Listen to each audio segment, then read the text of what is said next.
Did I say that correctly?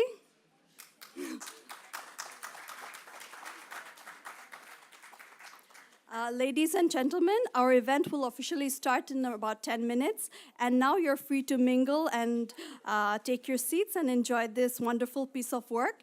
A short film, $27, Daydream, freely inspired from The Banker to the Poor by composer Paola Samogio. I request the tech team to play the video.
Sei stupida, inutile, inetta.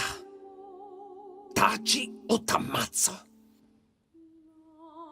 Pazza, non ti azzardare.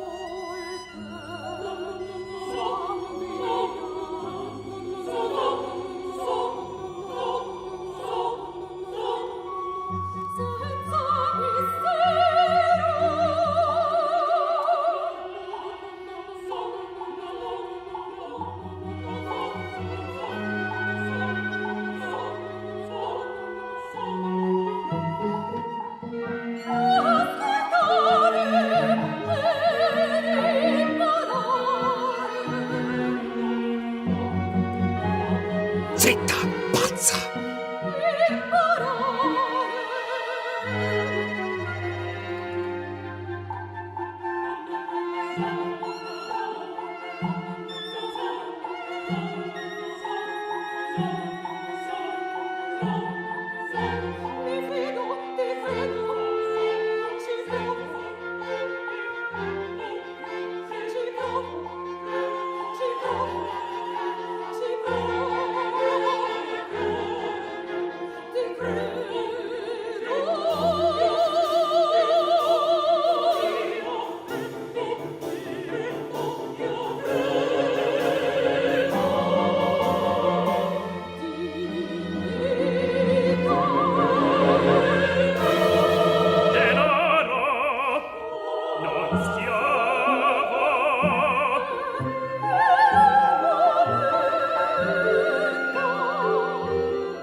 Wonderful work done by Paula and her team.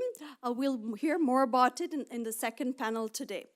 Now we're just waiting for a few minutes for Professor Yunus to arrive. And till then you can chit-chat and we'll start shortly.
Ladies and gentlemen, Honorable Vice Rector of the University of Turin, respected colleagues in our YSBC family, a very warm welcome to you to the Social Business Academia Forum 2022.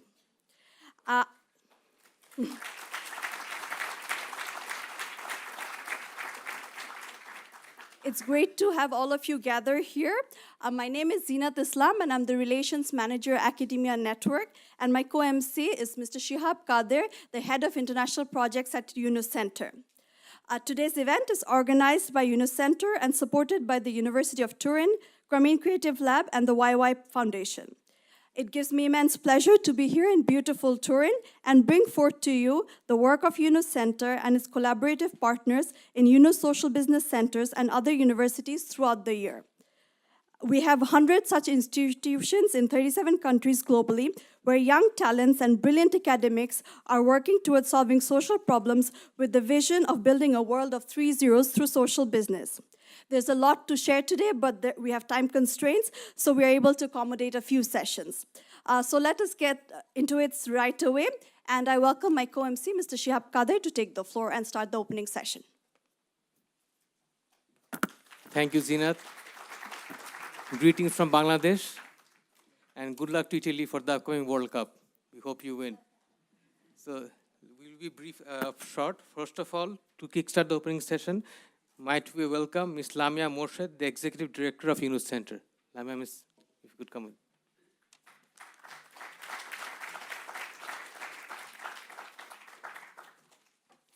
Thank you, everyone. Sorry for the delay. So this is a welcome to everyone to the Social Business Academic Forum. Every year on the sideline of the Social Business Summit, Hans enables us to have a space to organize the Social Business Academia Conference.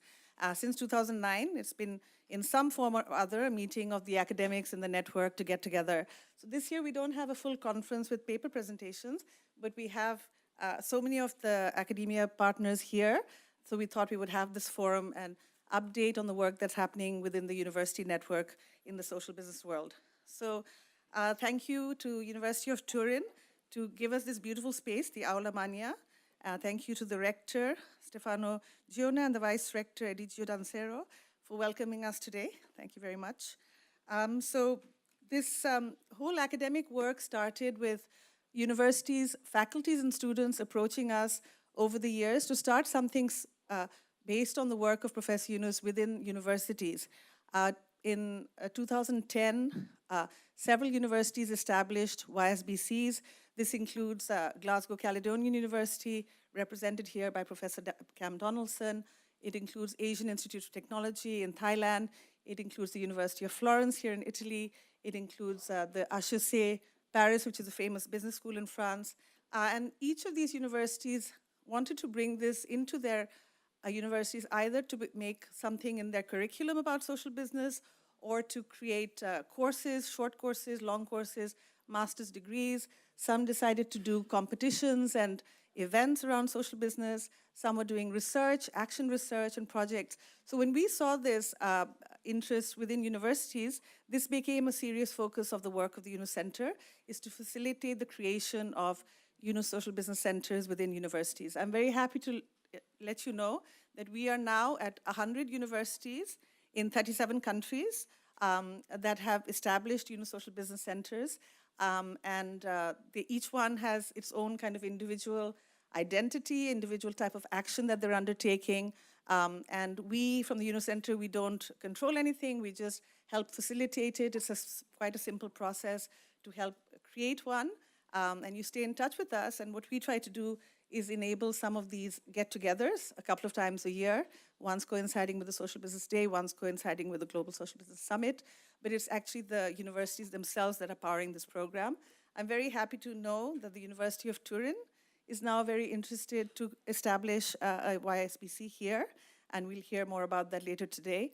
We're very happy to see that within the time of the pandemic, there was a very big growth in the network, with 8 universities in Africa joining in. Tangaza University is represented from Kenya today, and the work continued. We didn't stop. We didn't stop having our meetings. They were online, but this is exciting because it's the first in-person meeting of the academia network after the pandemic. So very excited to see everyone in person. Some of the activities I just wanted to highlight that we've done with the African network, for example, includes having done the Social Business Day with CUZ and our university partners in Africa. We did a youth forum within the pandemic. We held the academia conference also last year in the pandemic as an online program. We have done with CUZ also in Zimbabwe the launch of a social business fiction competition and a social business design competition. It's a global competition that had more than 1,000 participants from 72 countries. The design competition has come to a conclusion, but the fiction competition is still ongoing and will come to an end in December. That is something that you may wish to look it up. It's on the Unicenter website. It's also, my colleagues will tell you where exactly you can find out about that. So that's been an exciting activity that we have done. So without further delay, I would just like to thank everyone who helped put together the conference. Professor Cam Donaldson, our scientific chair, he's here. He has been from the start the academic force behind the setup of this conference. I want to thank Hans and the GCL team that has been helping us to organize this event on the sidelines of the summit since 2009, 2010. I would like to thank all the speakers and panelists who are here and who are joining in. I would like to thank YY Foundation. Dominic is here. Where's Dom? Yeah, thank you for facilitating the support for the holding of the conference, as well as to enable many of the Bangladeshi delegations to come for this. And finally, I'd like to thank the Unicenter team, especially Zeenat, who you've heard from, who's been a big force behind putting this together, also Shihab. So thank you very much, and thank you, of course, to Professor Mohammed Yunus, who is the visionary and inspiration behind this conference and the entire movement. Thank you very much. Thank you, Ms. Lamia Morshed. And now Mr. Hans Reitz, founder and managing director of Grameen Creative Labs. So if you could just come and share some short words. Thank you.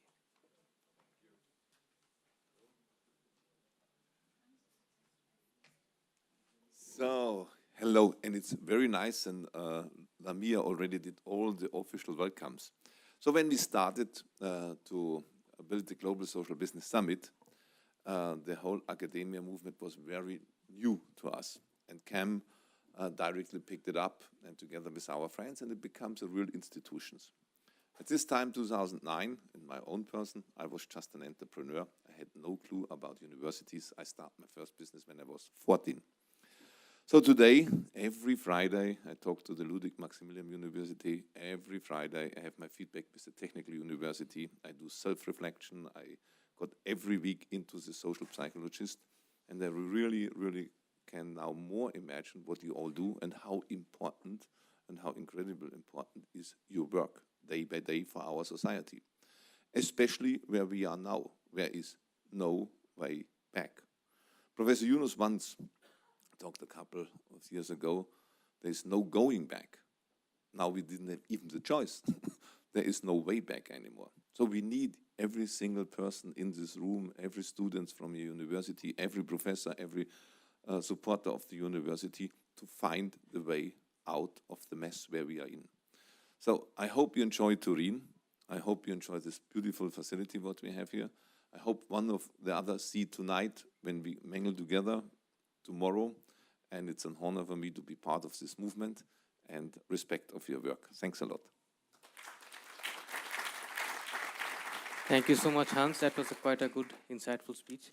I would now like to welcome the Professor Cam Donaldson, Yunus Chair and Distinguished Professor of Health Economics, Yunus Center for Social Business and Health, Glasgow Caledonian University. Big round for Professor Cam.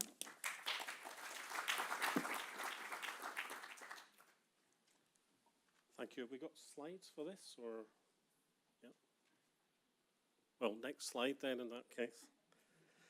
As has already been pointed out by Lamia, I'm the chair of the scientific committee for the academia meetings that go alongside the Social Business Summit. Now, really, I don't do very much, despite what people have just said. And the main role of the scientific committee is to assess papers that are submitted for a presentation at the conference. So this year I didn't really have a job.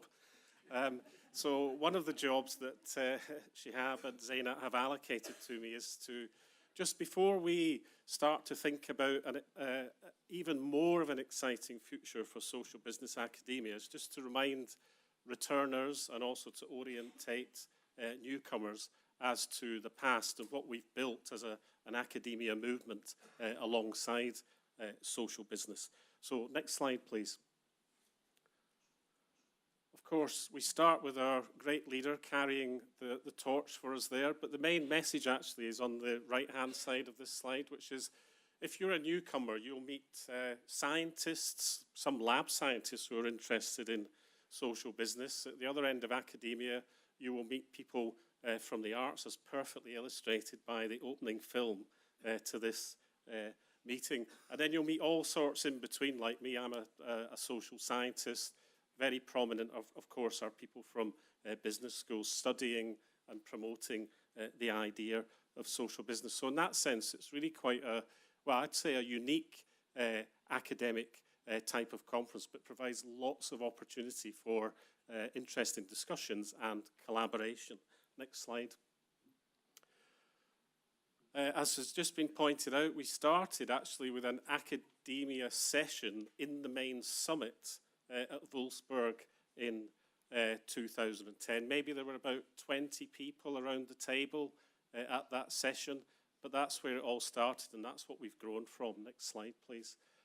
The following 2 years, we had what were called Academia Days in 2011 and 2012 at the consecutive meetings that we held in Vienna, and we owe a lot to a person who many of you will know, Leo Nima, who was the main organizer from the Grameen Creative Lab in helping us to get these meetings going in Vienna. But at the second meeting in Vienna, we thought, let's expand even further and let's go for an academic conference. Next slide. And that's what we've managed to sustain in each of these locations over the last 9 or 10 years. Amazing events that have just gradually grown and grown in terms of participation across all the different types of discipline that I have mentioned. Next slide. We even look like a proper conference when we have them, and these are the things. It took a lot of work to put these organizational aspects in place. As I say, I chair the scientific committee, but there's most of the work in terms of conference organization is indeed done through the organizing committee, and we owe a lot to the various hosts of the meetings that I listed, as well as to staff at the Eunice Centre and the Grameen Creative Lab for allowing these meetings to actually take place. And equally, the same goes for colleagues at University of Turin. It's just a fantastic location that you've given us today. We expanded also through having academia pre-meetings prior to the Social Business Day, so effectively we meet twice a year, but we need to do more. We started with 6 themes in the very first conference that we had, and if you just skip through the next 2 slides, we've proceeded to now have about 20 themes at the different conferences. There's no need to read all of these. That's why I was saying just to skip through them if you move on to the next one. And they're organised across 9 tracks. That's just to allow the scientific committee to organise themselves in assessing abstracts and papers. But just amazing growth, an amazing array of topics that we discuss at our meetings. So just to sum up, we have grown amazingly over that 12-year period. I think academia, is really good for the movement to have that sort of separate scrutiny of the movement, the ability for continuous improvement in social business. We've improved and expanded the range of methods, likewise with disciplines over that 12-year period. And as you saw from the list of meetings, we've sustained that. We've grown the number of people attending meetings, fantastic attendance today. And over that period, I would contend that we have enhanced the academic quality of the work that is produced by the social business academic community. Last slide. Today is a bit different. Today we're learning more about activities and financing of YSBCs. I think it's very opportune to take stock of that, given what's happened over the last few years with the pandemic. And of course, even more important than ever is the need to be focusing on collaboration. So not just collaborations within centres, within different parts of the globe, but collaboration across the globe. This is going to be crucial, I think, for our future development, not only of social business, but of social business academia. Thank you and welcome everyone.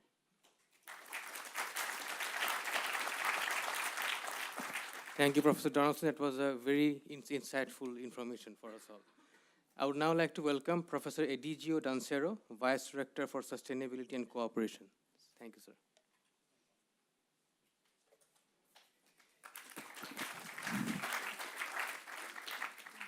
Thank you. I am not Professor Stefano Geuna, the rector of the University of Turin, that cannot be here for an unforeseen health problems.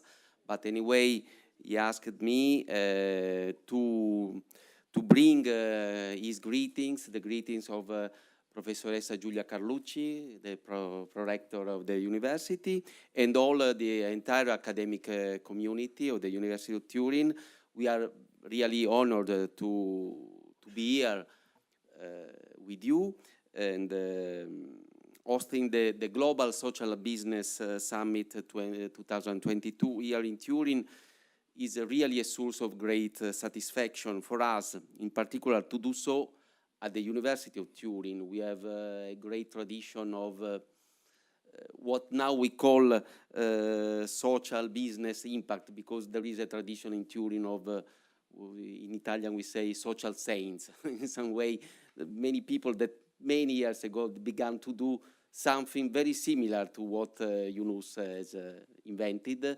And so for us it's a big stimulus to be part of this great community hosting this summit, and in particular in this campus that is dedicated to Luigi Einaudi. Luigi Einaudi has been a very important man from politics and especially from economy, and has been the second vice president of the Italian Republic, and a very important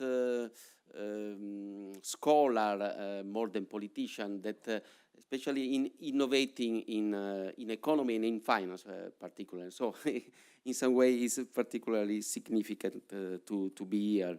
And the partnership with this Global Social Summit for us is a way to begin a partnership with all the Global Social Business Network, and I will say something more lately about the process of establishing a social business research center here at the University of Turin. We are really interested, and we have already begun a process, but I will say something more later. So thank you, and good work.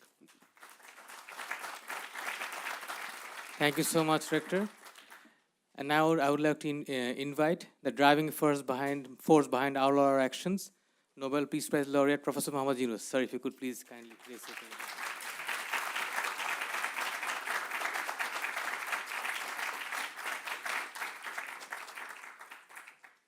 Thank you.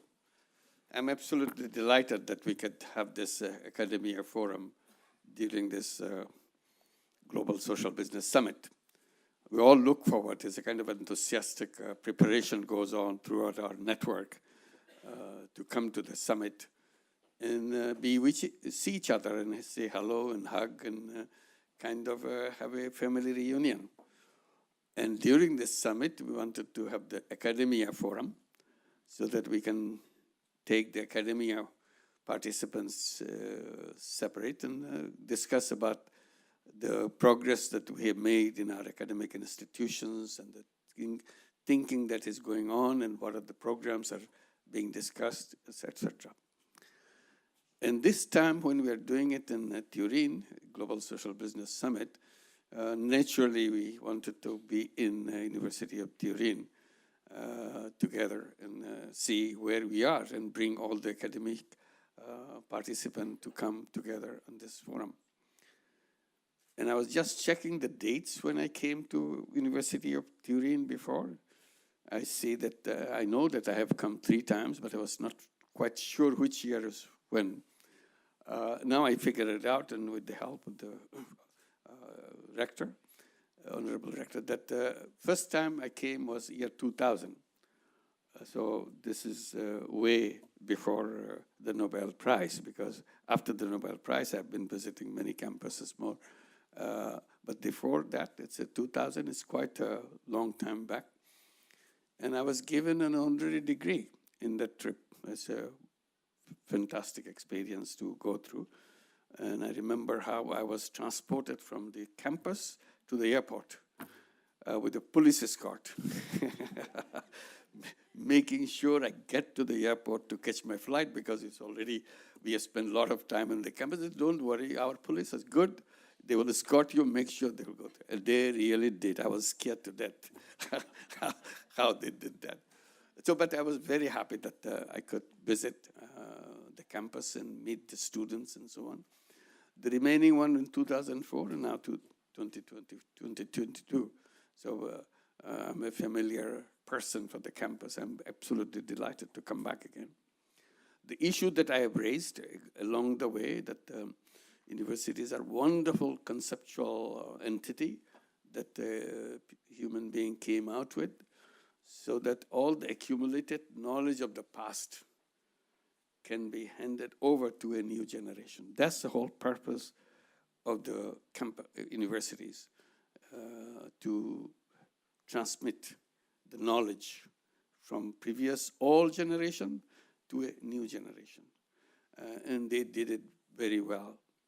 And that's why we kind of bring all these young people to come to the university to take part in the transmission process and be familiar with the knowledge that has been accumulated over years. Because of my experience, I've been raising the question, if that is true, this is what the process of the academic world is, then we have to take the responsibility of all the good things our knowledge has done to the world, and we take the bow. Yes, these are the things that we have done because the knowledge has been transmitted well, and we did so many good things in the world. And we do that a lot. We take pride that we do prepare young people to take over the responsibility from then on. But if we take the pride that we do a good job in transmitting and doing all the good things, my point is we should also take the responsibility that our knowledge has done damages to our world. It has to be equal. But we don't do that. We always keep on explaining something else. As it is, if you see something, excuse me, if you see something terrible happening to the world, I will trace back to the university. Because you must have given wrong things to the people, your next generation, to create all these terrible things that we have. And I do that a lot. And being a part of the academic world, I feel responsible that we have done so much damage to the world by giving wrong ideas and wrong solutions to the world. And I focus on 3 aspects, which many of you are familiar. I said all the global warming that we have created in the world, the responsibility directly goes to the people who create this knowledge in a wrong way, to go out and create this mess for the world, making the human beings almost an endangered species right now. So this is one. Second one is extreme wealth concentration that happened to the world. Is also because we created wrong conceptual framework, which we practice and we adopted it as if this is the knowledge. There is no super knowledge after that. In the process, we created wealth concentration. And then we created all the technologies and so on, going into the direction what we call now artificial intelligence, which is not yet in a full implementation of it, but the beginning of it. Beginning of it is very scary. We tell people that we now found a way where machines will be smarter than human beings. They will do better job than human beings. they will know better than human beings. That is a very scary thing. If that is that's what finally it comes out as they are planning, and we are calling it fourth industrial revolution already. This is a fantastic revolution where machines will be doing all the work, we'll come sit and enjoy. And I don't see any enjoyment in it. I see terrible things in it. I see human beings are kind of bypassed completely. Because if machines can do better thinking, better work, there's no need for human being anymore. And that state of affairs where you don't need human beings anymore is a very scary thing, because human being will be obsolete. They have no necessity for their existence. In a way, they will become the garbage on this planet. And that's what these things, I said, coming from the way we made some wrong decisions, wrong kind of framework of our thinking, led us to these dangerous things. One is making us completely challenge existence in this world. Another, in a financial way, in an economic way, all the wealth goes to one direction, to the top few people. And the remaining population of the world has very little to share with each other. So these are the three aspects that we have to take responsibility. So we said to undo that, to realize that, and create a new conceptual framework, we all have to come back to the campus again. There's no other option, because this is the mechanism by which we transfer knowledge from one generation to all generation to new generation. And that we have to now, this is a part of the job of the university, not only to pass on the knowledge, also challenge the knowledge. And challenging the knowledge, that's where we have to do.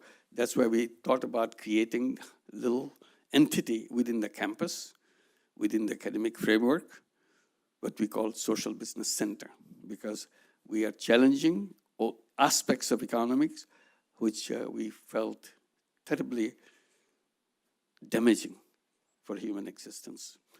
So we challenge the very concept that human beings are driven by self-interest. That's the essence of the economics that we learn.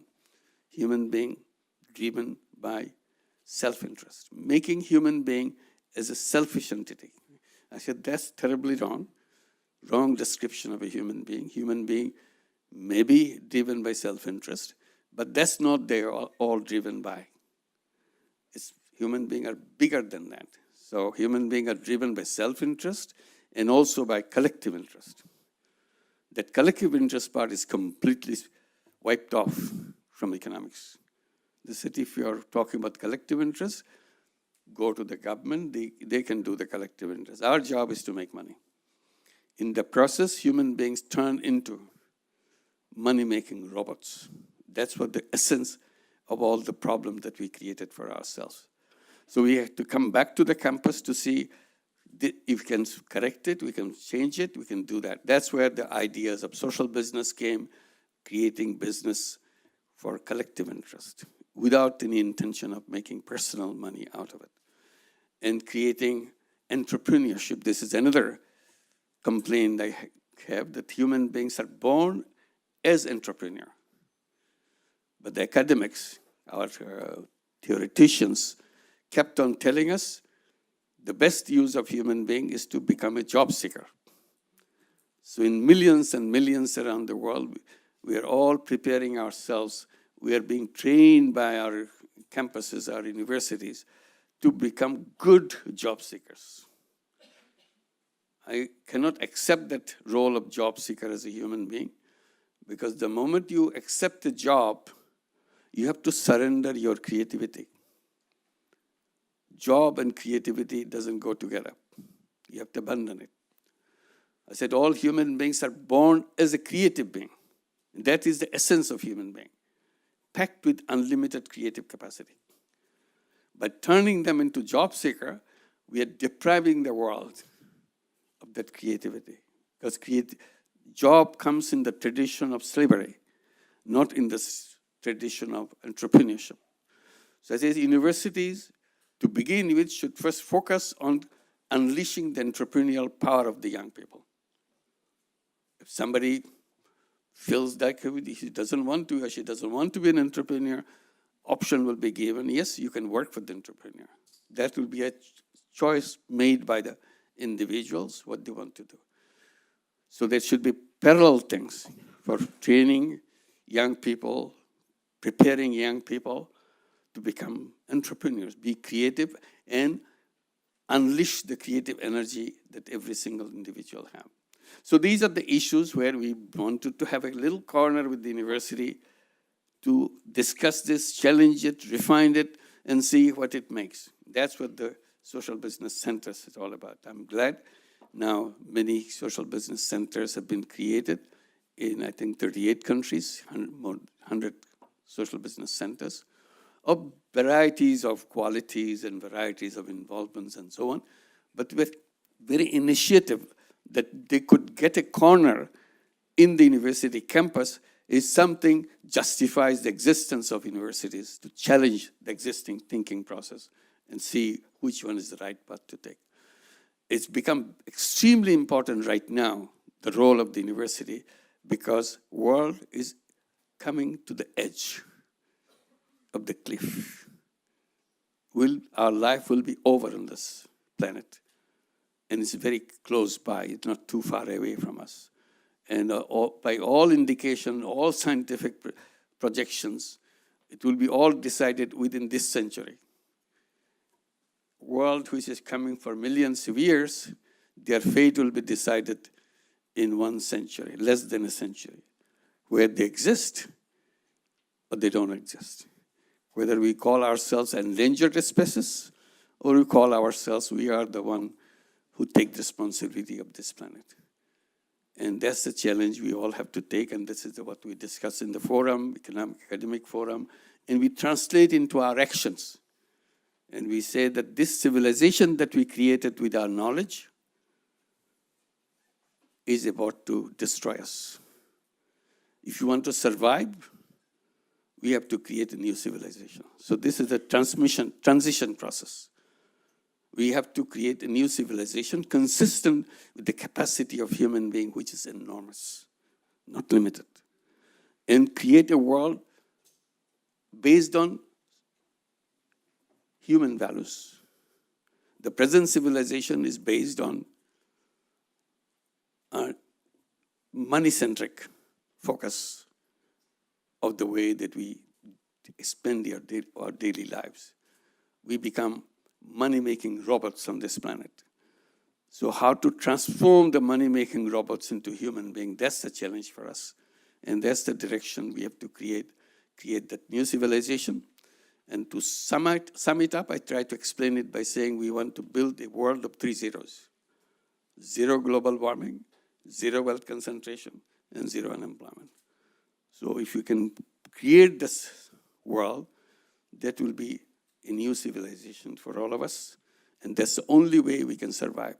The faster we can do, better chance that we have a survival possibility. If you even delay it, we won't have time for our existence in the world.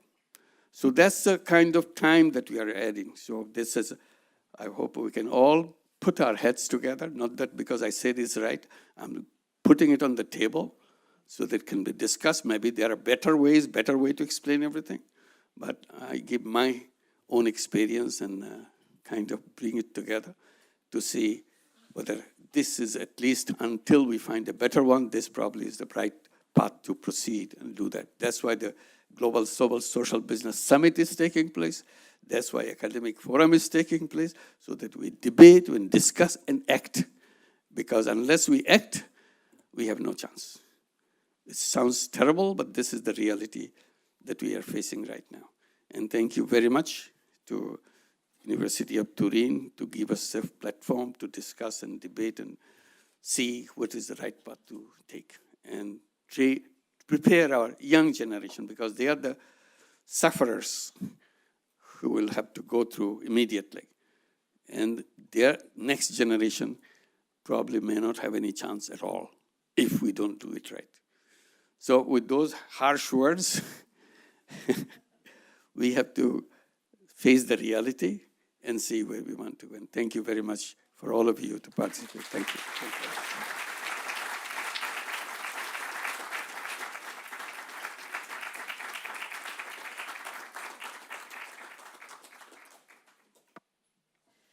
So a big round of applause for our opening session speakers for kickstarting this event with such inspirational words.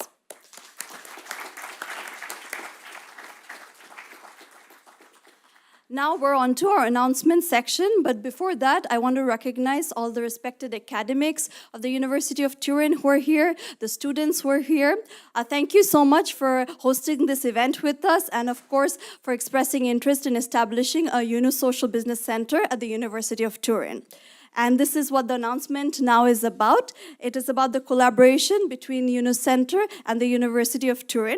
And for this, I call upon Professor Egidio Dancero, Vice Rector for Sustainability and Development Cooperation, the delegate for the Rector, Professor Dancero.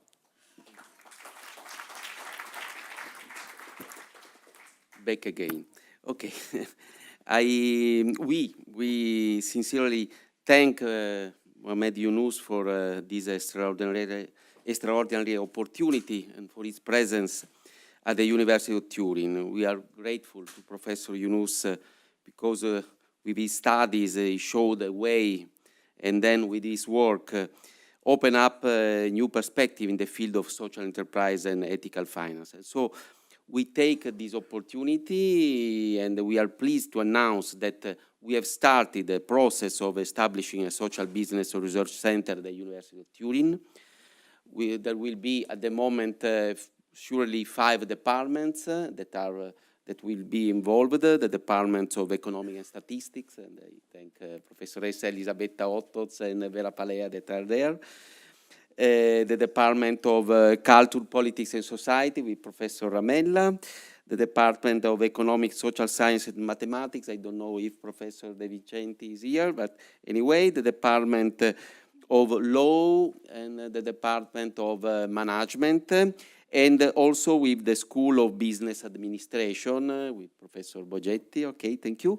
So we will have 5 departments as a special school linked to business studies and management, that with many researchers that are and scholars that are interested, involved. And so we have begun a planning phase in which we will try to define better the objectives and the topics of interest that the Turing Center will have, so which will be the focus, and also trying to connect the many research that we already are doing as the University of Turin, but with also the many actors of the territory, and also our public engagement activities. I want to say, for instance, that is the organization that is called Torino Social Impact, with which we will work, and in particular with the United Nations organization that are based in Turin.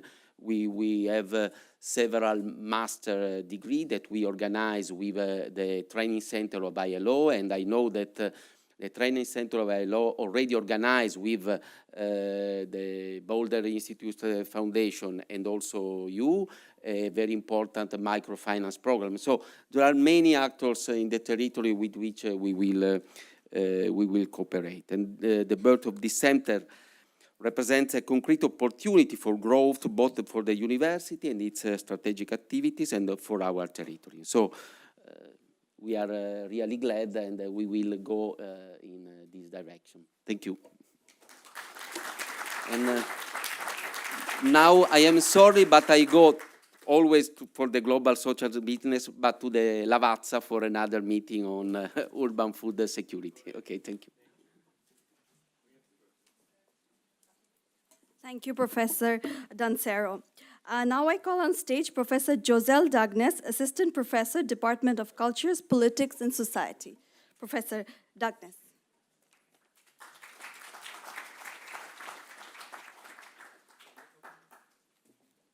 Thank you. It's a great honor to be here today on behalf of my department.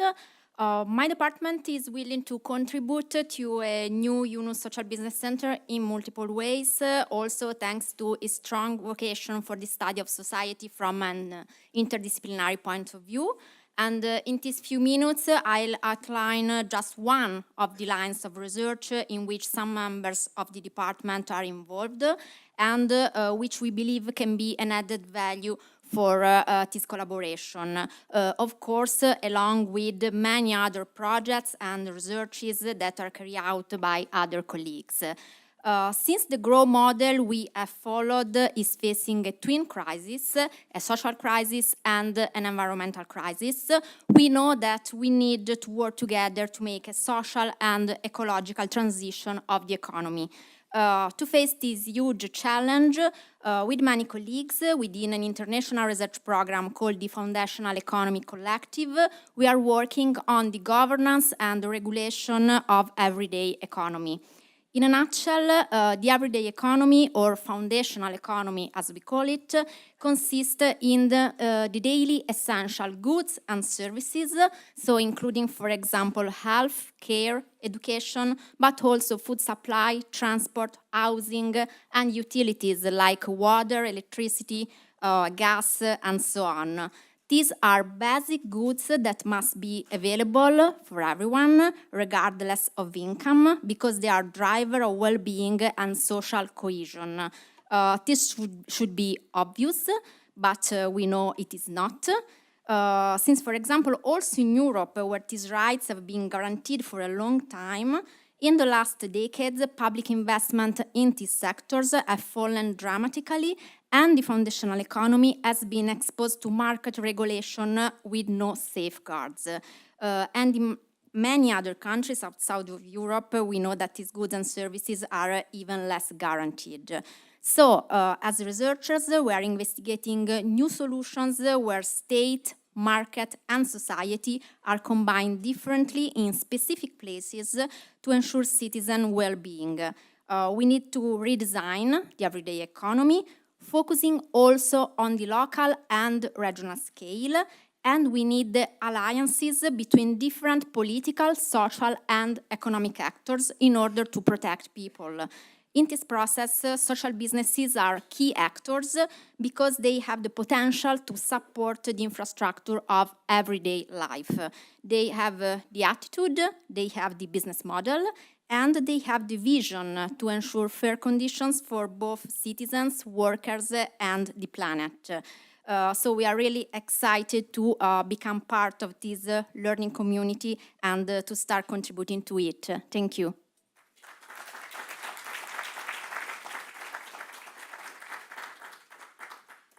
Thank you very much. We're really excited to welcome the University of Turin into our YSBC family.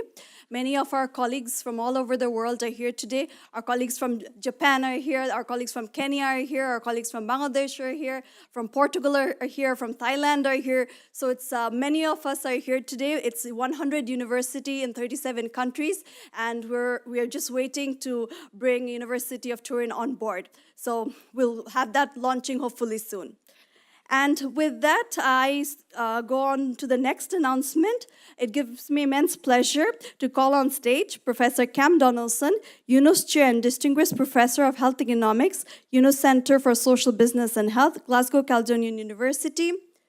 I call upon my colleague, Mr. Shihab Kader, Head of International Projects. I call upon Mr. Dominique Douster, Managing Director, YY Foundation, and of course our Executive Director in UNO Center, Ms. Lamia Morshed, to tell you about the Social Business Academic Research Initiative in East Africa. Please come on stage.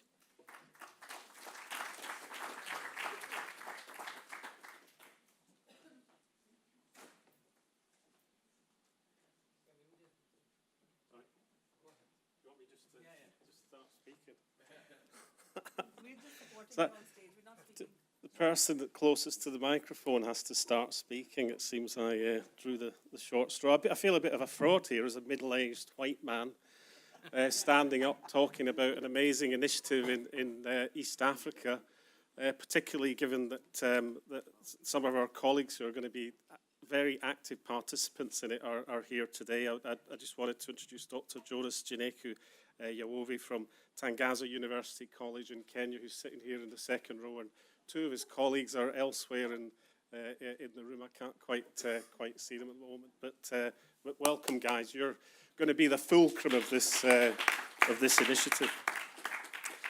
It's something that really excites me. It's this idea of collaboration across continents that I was talking about earlier, but it's for research and it's for capacity building, which I just think are just so exciting. The role of Glasgow Caledonian University in this is really one of administration.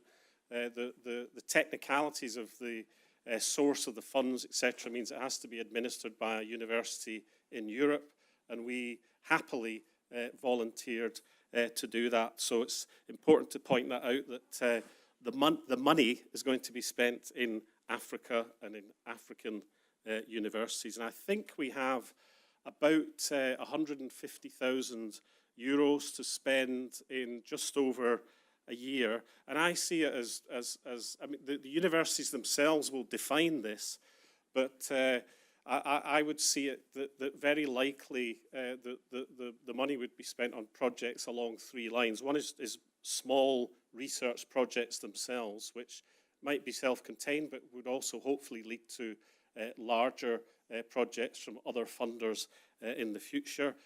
They would, an important characteristic, secondly, would be that the money is used to support what we would call early career researchers, and within that we would include PhD students who are obviously studying for longer but might have some ideas that they want to develop within that. And of course, a third area is that of knowledge exchange across the universities, but importantly, we want to generate partnerships with the social business sector in generating ideas for research and actually the prosecution of that research. So collaboration is very much at the heart of this. We would hope through the period of the award to perhaps have 2 or 3 actual conferences, hopefully in person now. And we would invite anyone who can get there, and that includes my own university, to get there under their own steam, given that this money is for the universities involved in Africa, largely in East Africa. I think it's an amazing coup to get this money, and we just have an enormous debt of gratitude to Dom and his colleagues at the YY Foundation, and as I have said already, to the participating universities. I know there's lots of enthusiasm amongst those universities from meetings that we've had on screen already in preparation for this. The documentation should all be signed off this week, and we can get going and start spending. Thanks very much.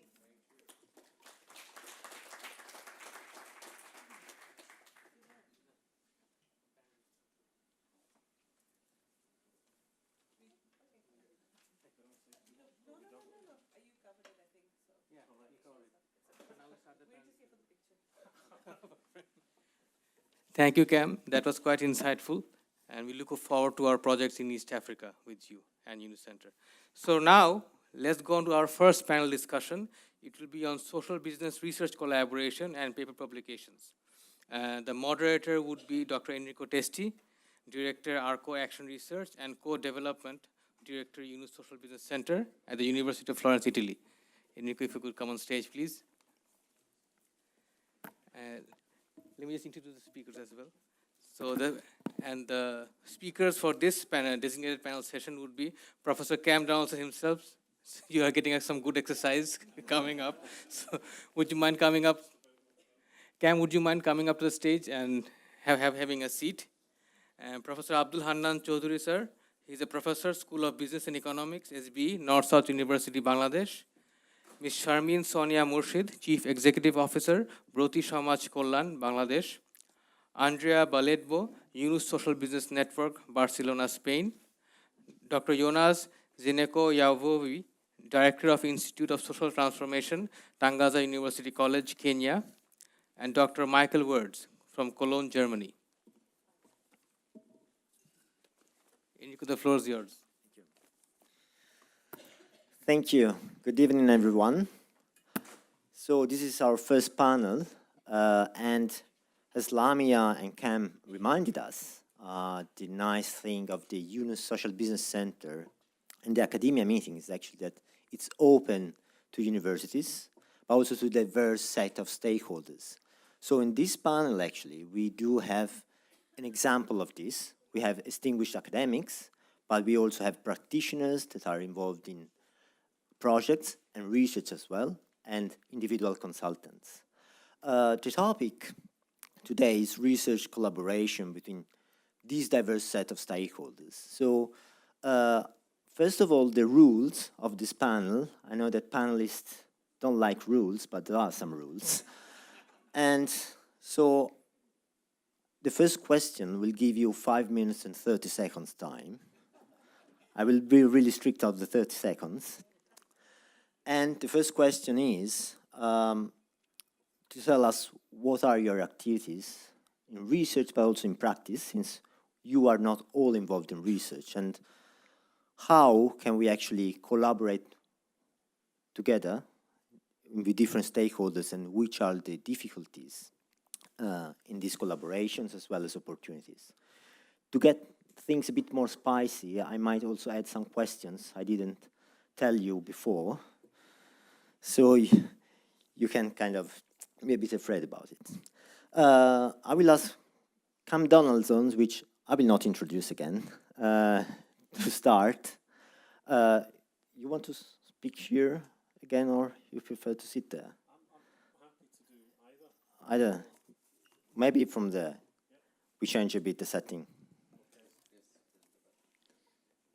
Well, that's red.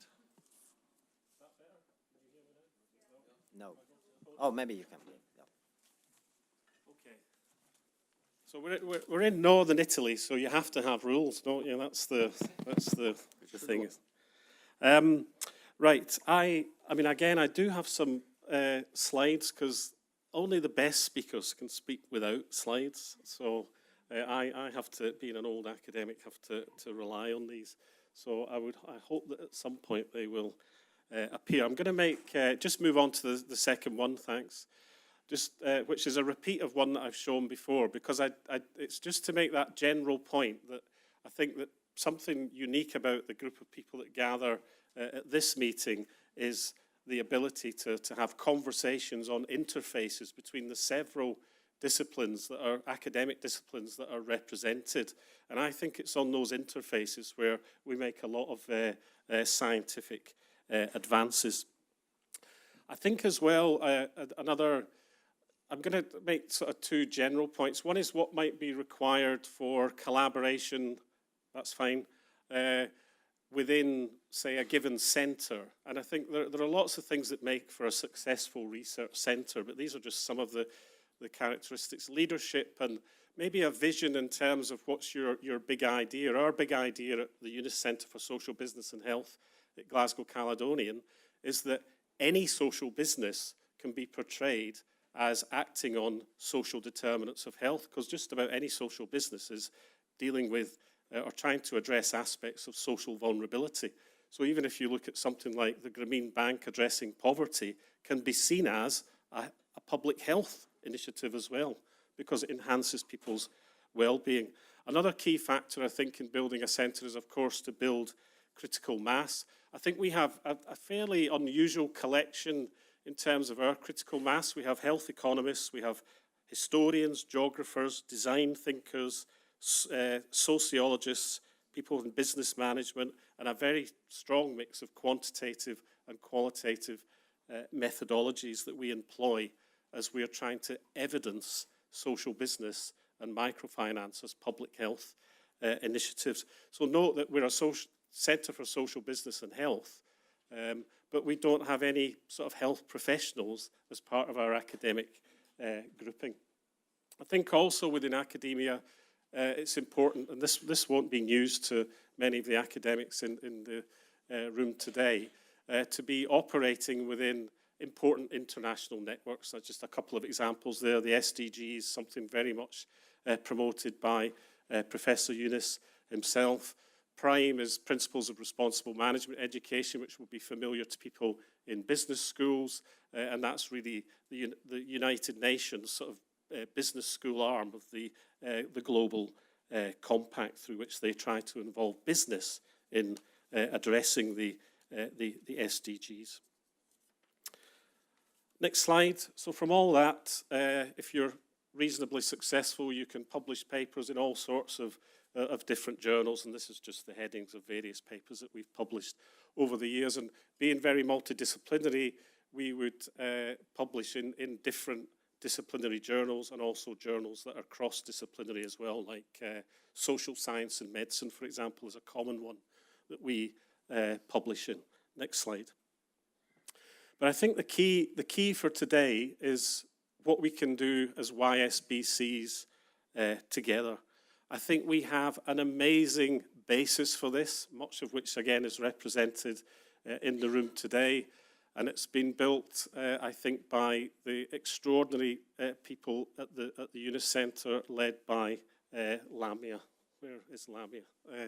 Just an extraordinary person who has helped create what I described in my initial presentation.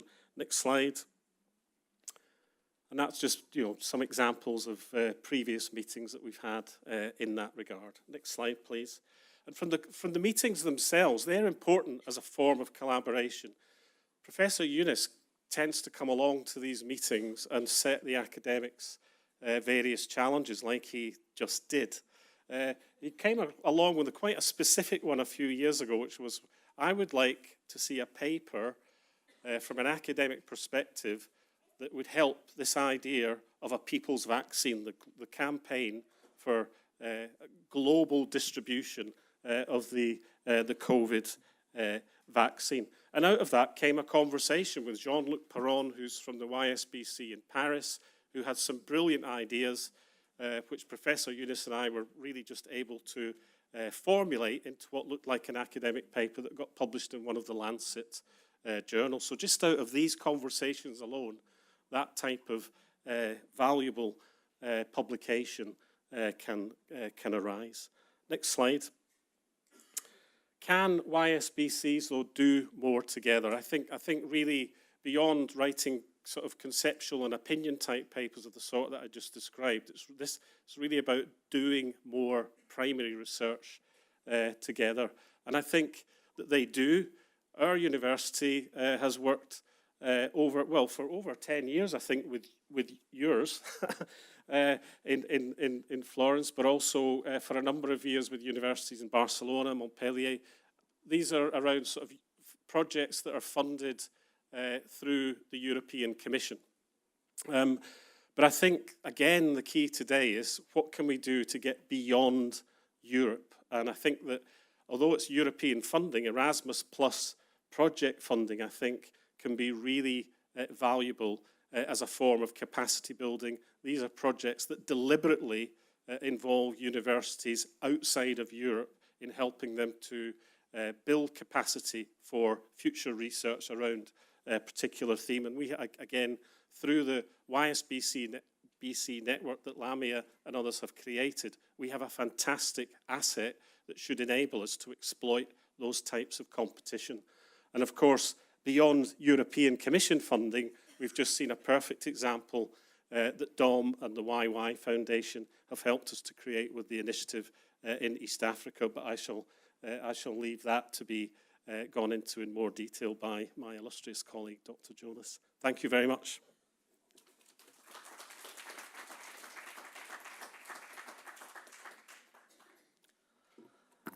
Thank you, Cam. It was very interesting. Actually, I found very interesting the part of the paper that came out from the advice from Professor Eunice on the COVID vaccine. And actually, my question is, from your perspective, since you have been in the academia network for so long, I'm not implying you are old by this, but do you think, as a Eunice movement, should we leverage more on publishing papers to kind of change policies? And do you think this is actually possible? I mean, can we actually bridge the gap between academia and policymakers? If you want to come here. Oh, of course, yeah. Yes, I think that's a really good idea, and I think we can do more of it. That's just one example. There was a good example, I think, from several years ago, Professor Yunus might remember a paper that you published in Harvard Business Review with the group from HEC Paris. And again, that was, that's in a fairly standard business journal. I say fairly standard, a very prestigious one, but standard in terms of its view of business and the role of economics and the like. So that was really quite a big challenge to business schools, published in a hugely prominent paper, and I think that will have had impact amongst students in business schools who are thinking, I would like to look at business a little bit differently. So so it's not just there's more than that example, but I think again it's something we could do more of. Thank you, Cam.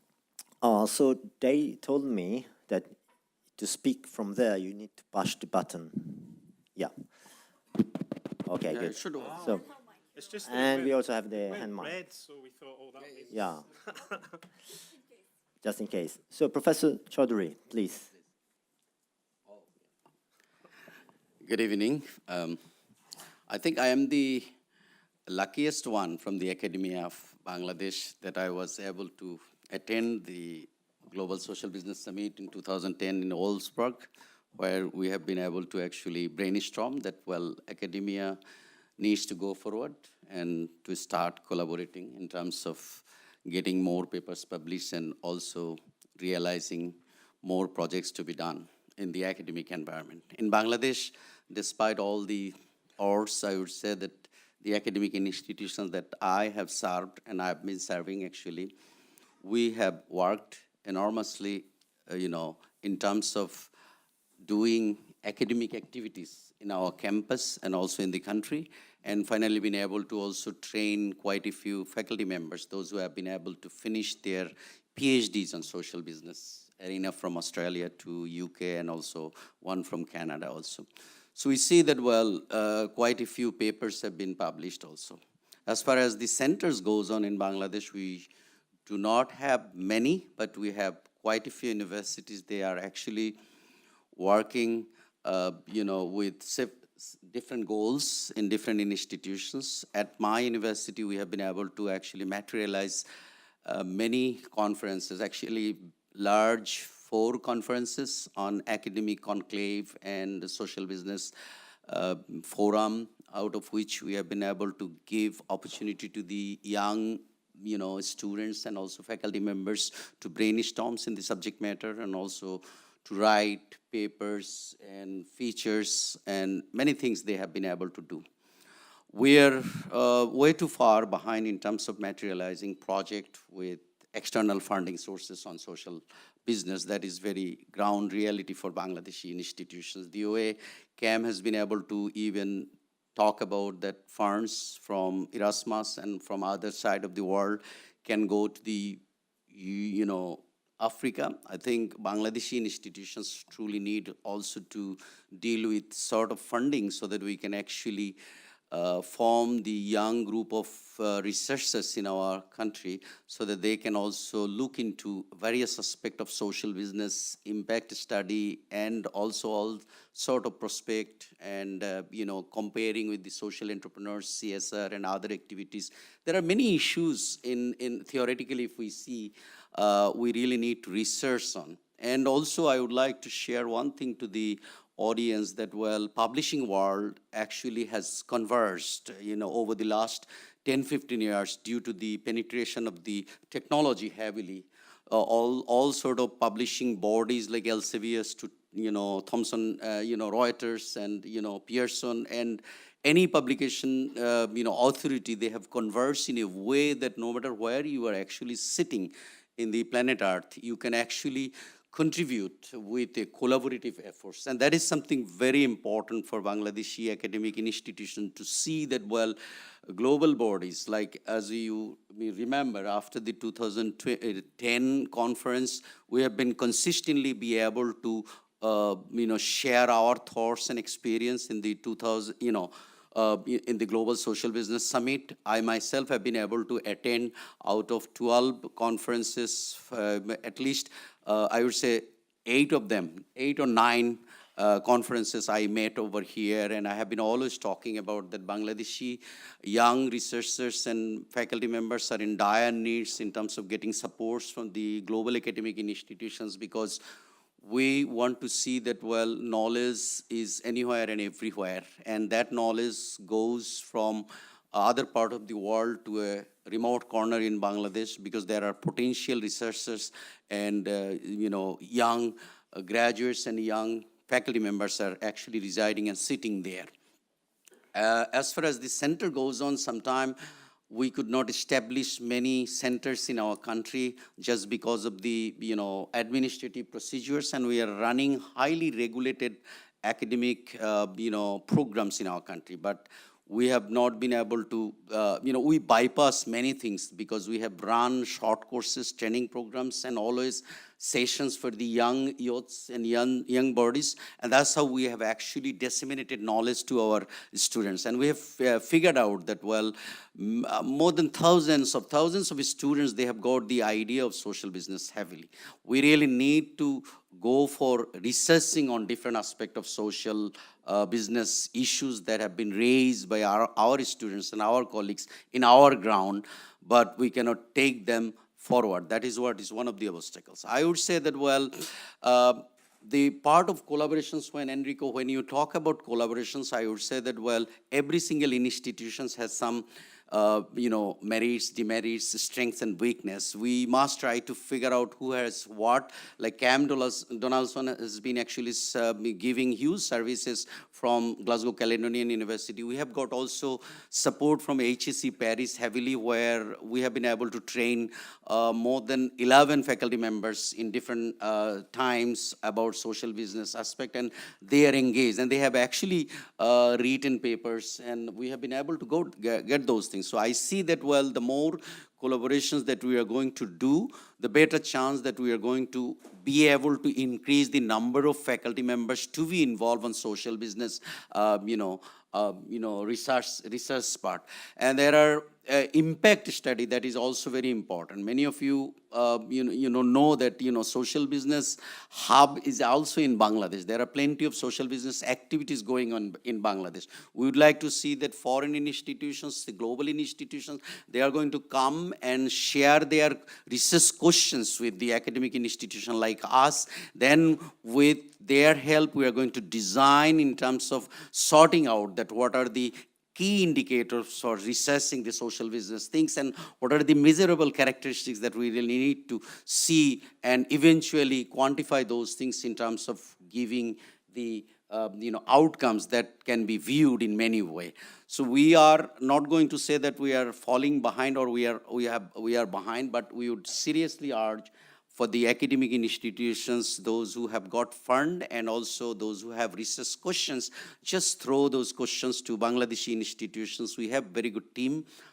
We can also materialize, support those things, because nowadays it does not matter where you are actually sitting in the very connected world. And I would request the young researchers, those who want to actually focus on actually many things, that social business financing has actually becomes a big problem. What are the ways that we can actually resolve those things? Social, we can compare and contrast between the joint ventures and small social business issues and source of funding, problems, prospects of different country and location-wise social business issues, and also differentiate between the social business and among the social business, social entrepreneurships, NGOs, and CSR activities. And there are microfinance issues and microcredit issues that comes with also social business. We will be actually materialize and support those things from our part of the institution. So in my count, not only my university in Bangladesh, there are 20 universities, small and big, both private and public. We see people like us, they are involved, they are interested, but they do not get enough fund and also sometimes to lead those things in our country. I think this is something very important for Bangladesh to even take the academic activities in the next level with the help of the global global partners. Thank you. Thank you, Professor Chaudhary, for your comprehensive overview of opportunities in Bangladesh. Just in a few seconds, could you provide an advice for European universities that would like actually to start a collaboration with Bangladesh University? What should we look at first? What kind of type of agreements should we try to... Yeah, let me share some of the activities that we do, even not under the auspices of the social business, but under the SDG goals. There are foreign bodies and institutions are coming in terms of collaborating with us. There is an institution, what we call in India, this is called the MGIEP projects that we are running at North South University, what we call the Mahatma Gandhi Institute of Peace and Sustainability. They are actually looking forward to see some of the impact of the SDG goals in the industry of Bangladesh, and we are helping them in terms of sorting out those indicators. So I think there are clear scenario I see that social business in line with the SDG goals, we can actually address those things giving the country perspective in Bangladesh, and also we can compare and contrast with the other parts of the world and advanced countries as opposed to the Bangladesh and also the regional part. There are clearly opportunities are there. Perfect, thank you. So we will move now to Mrs. Shamin Sunaya Murshid. I hope actually I pronounced correctly. So please. Almost correctly. Yes. Can I have my slides, please?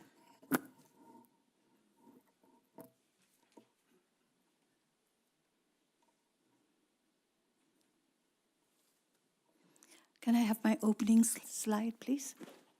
Should come over here.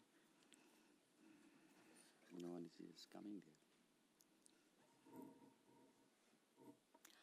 Yes. Honorable guests, dignitaries, and our Nobel laureate, Professor Muhammad Yunus, a visionary of our time, let me present to you a different picture, and let me present to you our experience where human rights meet social business. I work at the grassroots, and Broti means the committed ones. It defends the rights of the marginalized. A 20 years journey has been a 20 years search for sustainability. Building from the bottom, we formulated Gonokriya Gobeshona, a collective action research of the poor, we call it by the poor and for the poor, leads to youth movements, community vigil, and villagers trying to protect their own human rights. Next, please move on to the next. And the next. That's right. Protecting ethnic culture, people, women, and children is fundamental to the committed ones. Next, please.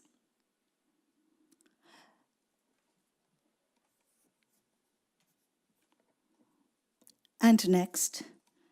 Our vision is a happy people living in harmony with life and nature, seeking solutions where human rights is threatened. Next. We know that without water, food, livelihood, health, we do not have human dignity, nor do we have happiness. These are the fundamentals of human rights.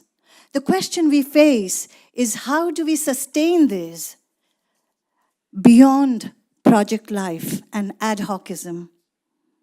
We, as a social organization, learned social organizations survive as long as there is a project, and projects survive as long as there is charity.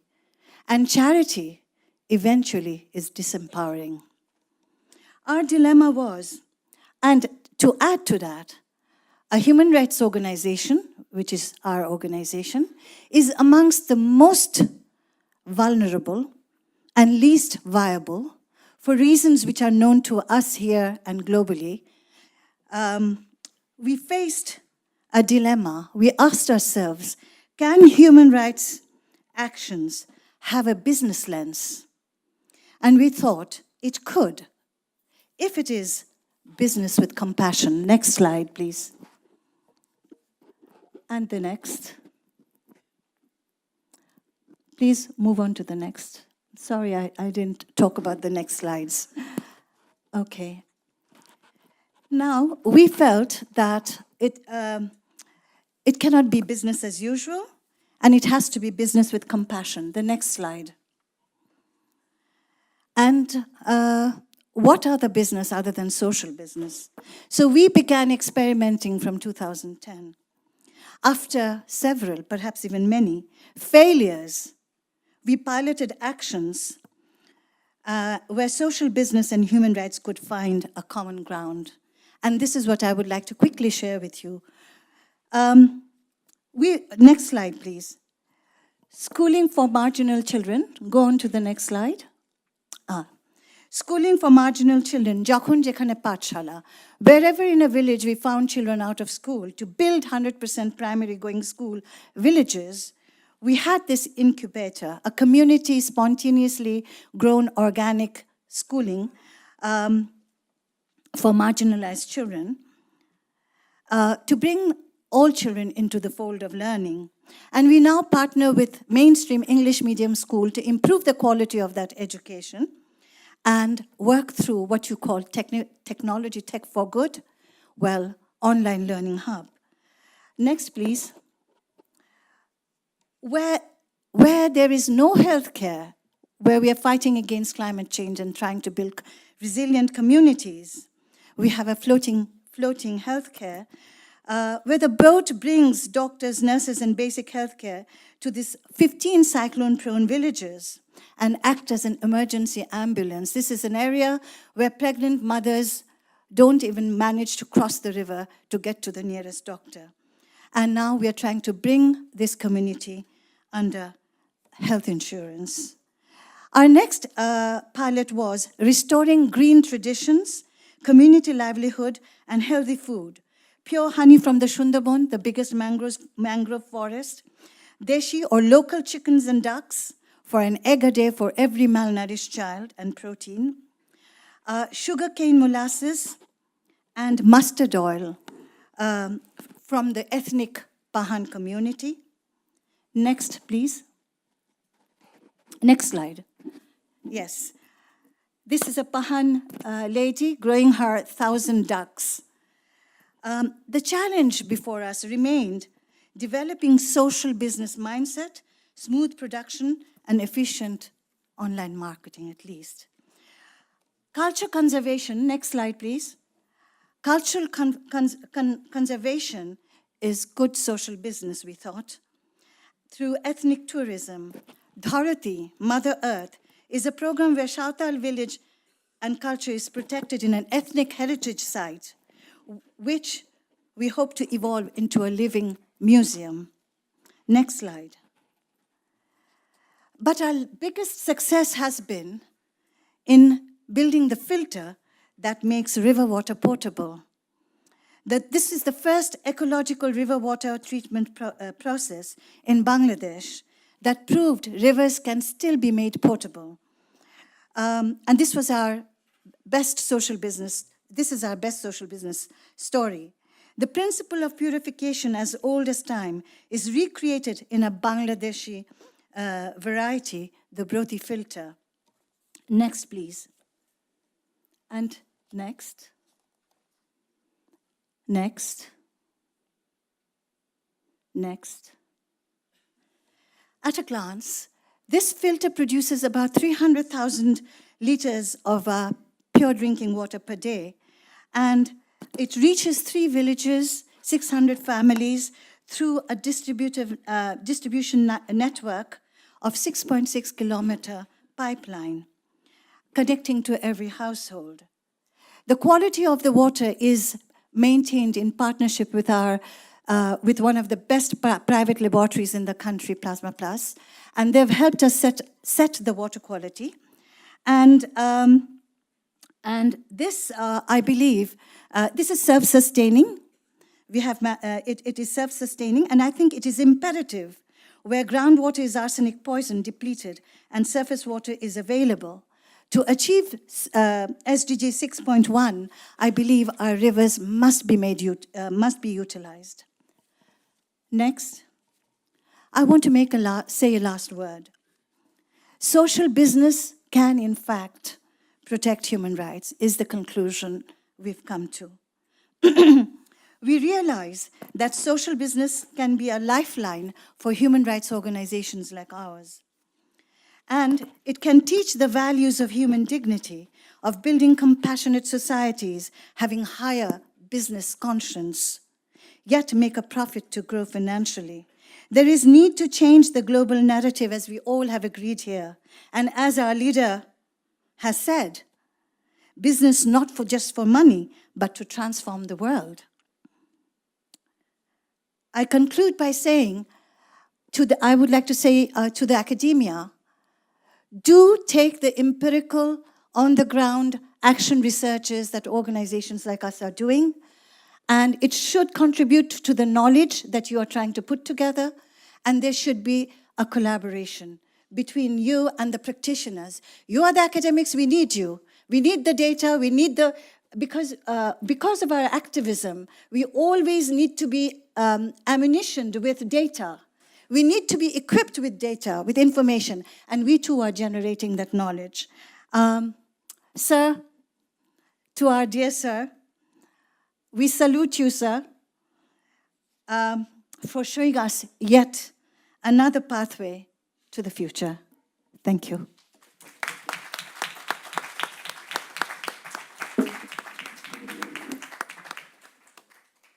Thank you, Mrs. Mushid. So we are kind of running a bit late, so I will skip the question since in your last remarks, actually you anticipated my question. So with the call for the academia to be more grounded and help practitioners in doing their job. So we'll move now to Andrea Baiebo, she's a long time friend. She's director of Social Business City Barcelona, which is a very famous program, and coordinator of UNO Social Business Network Barcelona, Spain. So, Andrea, please, can you tell us a bit about your activities and how you mix research and practice? Yeah, it's okay. Yeah, thank you very much, Enrico. And wow, it's really good to be here after all these years that we haven't had the chance to meet in person. So it's really nice and very inspiring to hear you all. And we have a lot of things in common. So I think that we are collaborating, but we really can go much farther on this path. So I will try to make it brief, okay, since we are running out of time. As Enrico said, I am here representing two parts of the same thing. On one hand, the Social Business City Barcelona, which started in 2016. And which is it's the practitioner part of what we do in Barcelona. So it's in direct contact with the challenges that social businesses in the city and in Catalonia also face. They face every day. And the other part of the whole thing is the UNO Social Business, in this case, network, because it's a network of 8 universities. In Barcelona, there are a lot of universities working, so we thought it's a good idea to bring all them together, make them collaborate and think together on how we can raise the awareness and generate more impact in terms of social business in the academia field in the city. So we have been working these two parts together for a long time now. And we are focused on the generation and transmission of knowledge and rise of awareness around social business and also social economy. And for us, this implies two different focuses. We have an inside focus inside universities. So in this case, what we try to do is generate critical mass, as Professor Kam told before. So try to bring professors, teachers, students on board in terms of social business. And for that, what we have learned is that the best thing you can do is let students, let teachers, let professors experience social business. So we are we develop different kinds of projects to make them experience social business as a way to fall in love with social business. So, for example, we are now developing a project with Caledonian University and Florence and also Portugal and Montpellier to work on social entrepreneurship skills and make students from different countries work together and create, design and create and implement the first steps of a social business. And this is a great project, and I think it's the start for it could be the start of a replication or of a more a tool that can be used in other universities all around the world. Then we have the other part of the thing, that is identifying social business challenges, identifying what they need, what they are facing today in terms of strategy, in terms of management, in terms of financing, and promote action research initiatives between the universities and the practitioners in order to develop solutions, innovative solutions with positive social impact. So in this sense, we are working on digitalization, we are working on social impact assessment, together also with other social business centers around Europe. And as Professor Kam said before, I really think that one of the main challenges we have is trying to work together beyond Europe in our case, because we are pretty focused here. I think it's because we finance over the European Commission, nothing more than that. But we have to search and look for other kind of tools that allows us to work together all around the world. I've heard here some amazing and inspiring initiatives, and I would be honored to bring them to Barcelona and to have my students be in touch with them, experience them. So I think that we have a lot to do in that sense, and a lot of path in front of us. And I think that would be all. Wonderful. Yes. Before your time. Thank you.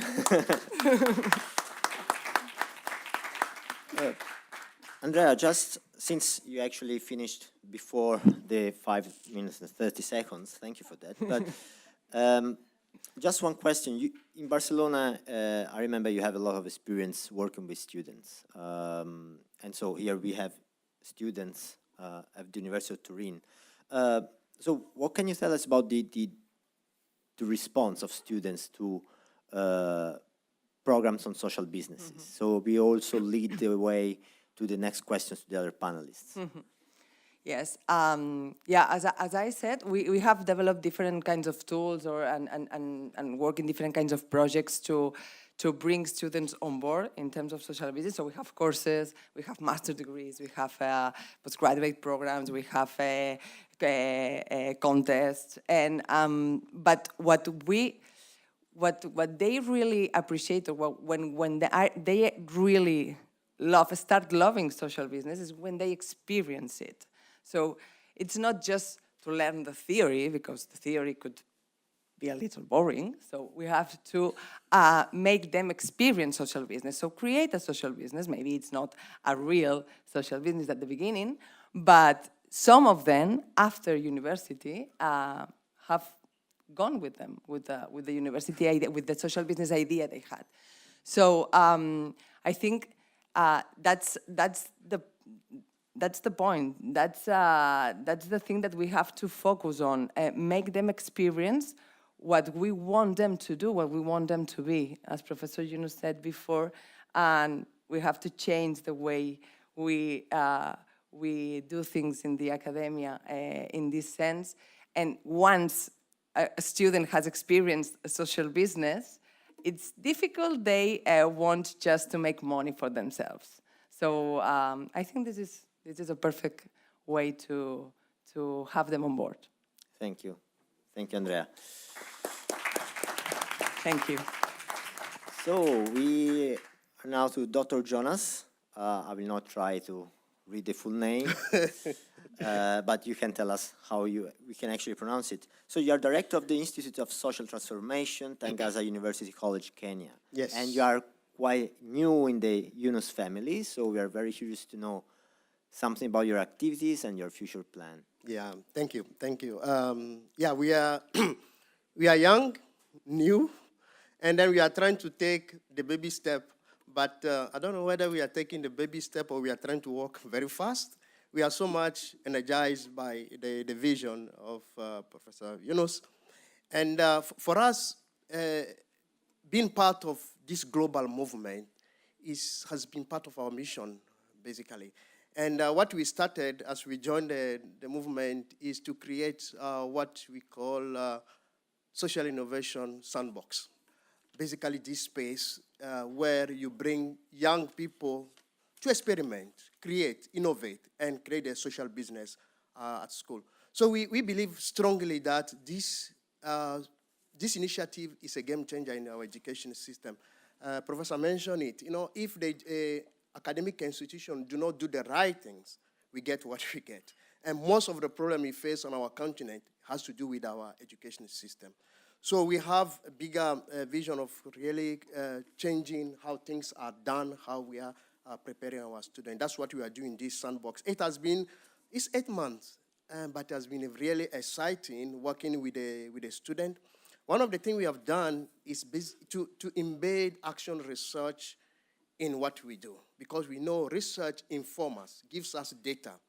And unfortunately, in our academic institutions, especially talk about Africa, I think we don't prioritize the research. We don't. And research sometimes comes like a secondary, something I do, when I have time. But research really should inform whatever we do. So we have really embedded research into that from the beginning. We say, look, we need students to document their stories from the beginning, to be able to write their journey. What is changing? What are they learning in this space? How are they innovating? And also students do reflection. When they go to the community, they come back, they reflect. What is happening? So for us, all that is part of also validating the model, because at one point we need to know what is working, what really help our young people to become social innovators, to create social business. So research becomes a very important element. So we are documenting our own journey, and through also the journey of the student. So we want also to write, to tell the story. I think Africa is a storytelling continent, and sometimes we miss that part. Telling the story will also help other students to see, oh, my fellow students have been able to do this, to achieve this. So we want to tell the story through case studies and all that. I think those are the important things that this social innovation sandbox is doing. And importantly also, we are collaborating with other social business. Now we are kind of bringing social businesses into the academia. Let them tell their story, how they have done it. And we are also bringing social innovators to inspire the student. So I think this kind of merging the practice and knowledge is really helping. I think that's what we need to push. We want also to convert many of our academia, to say, it doesn't help anybody to keep students between four walls for 3-4 years and tell them to go and face the world. No, I think those are the things that this our Social Business Innovation Center is trying to change. So, and I think that emphasizing on the research is, for us, is a key element.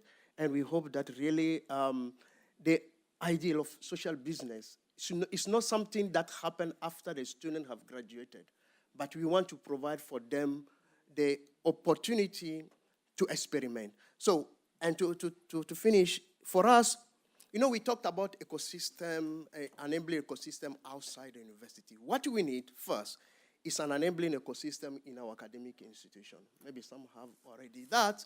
So I think that is what we want to do with this, our YSBC, to make Tangaza University College a social business campus. really, where you see social business coming up from there. Thank you. Thank you.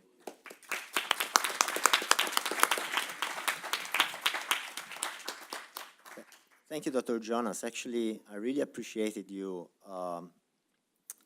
talking about enabling ecosystem because, you know, we are in Turin now, and actually Turin, as you know, they did a very beautiful initiative called Torino Social Impact, which actually creates enabling ecosystem for social impact and social economy and social businesses.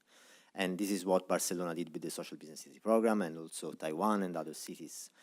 But I really, really like what you said, the enabling ecosystem inside the institution. If I think about universities in general, I think it's easier to change the city rather than the university. But actually, I think we should discuss in a future academia meeting how we can change the university within. If you have any idea and suggestion now to tell us, you have 1 minute. Otherwise, we can try to discuss it next time we meet. Now, I think Professor said something. Just try it, okay? What we are doing, we are just trying many things. I, tell the team, let's try and fail. When we fail, but we document, and we will show to the university, you know what? This is what is working. And then you can influence and change the policy of the university about how they teach, what are the practices. Unfortunately, I've seen from my experience that the most resistant people are the teachers, the lecturers that we have. And because they have gone through a system and they are kind of caged in that system, we need to find a way to take them out from that system. The whole aspect of capacity building is key. And for me, I think that's what we are trying to do, to convert our lecturers to become also innovators. Otherwise, you can't. If you're not innovator, how are you going to teach young people to be innovators? So I think that's what we need to do. That's nice.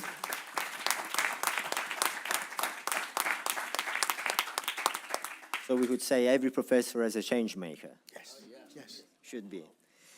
Okay, so always, hopefully.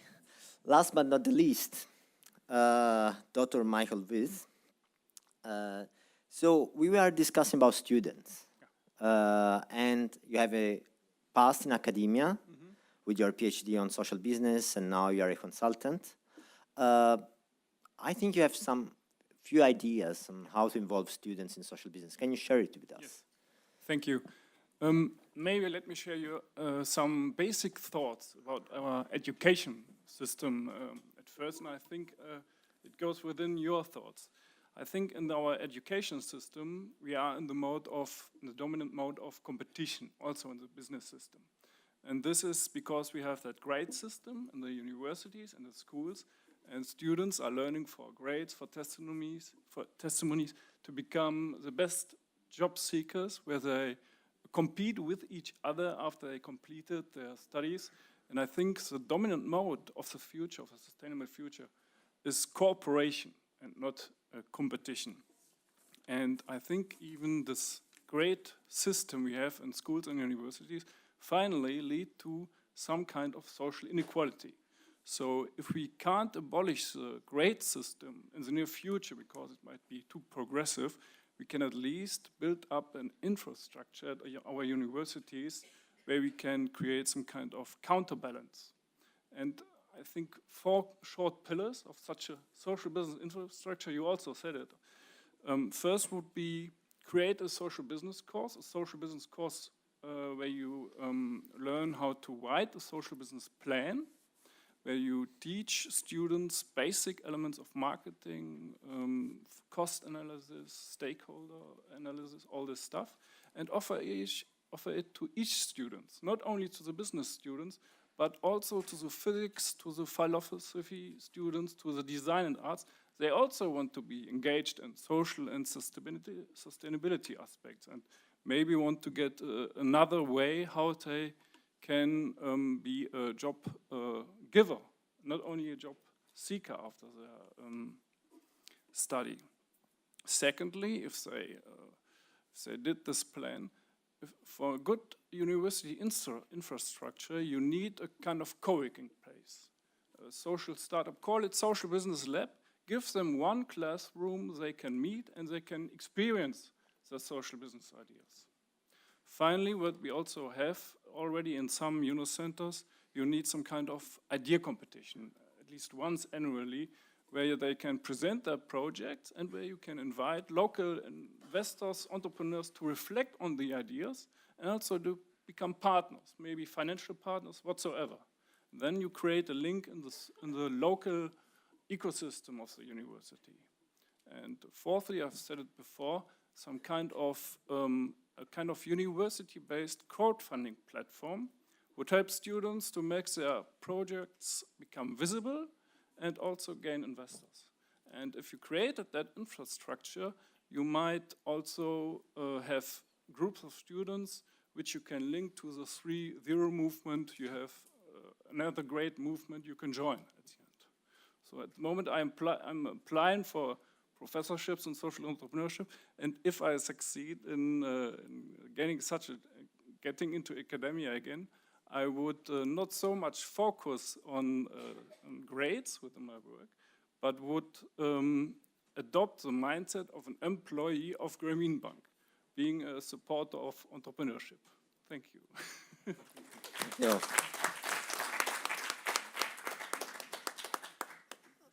Thank you for your ideas, Michael. I was just wondering, you said we should kind of move from competition to cooperation. Yeah. And all our system more or less is based on competition at the moment, even though we do have many examples in the social economy and social business where we have cooperation. But how can we do it in our universities? Well, it would be very courageous to think about abolishing the grade system, because we need drastic movements, because we are running out of time, as you said. But well, at least you can build up such an infrastructure at a university, because social business is a concept of cooperation. Okay, thank you. So I think the panel was supposed to end at 6:10 and it's 6:12. So I think we can stop it so we get back on time. Okay? So thank you for to our panelists. It was very insightful.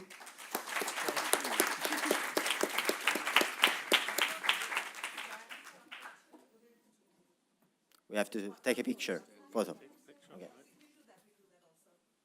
Can I join them? Yeah.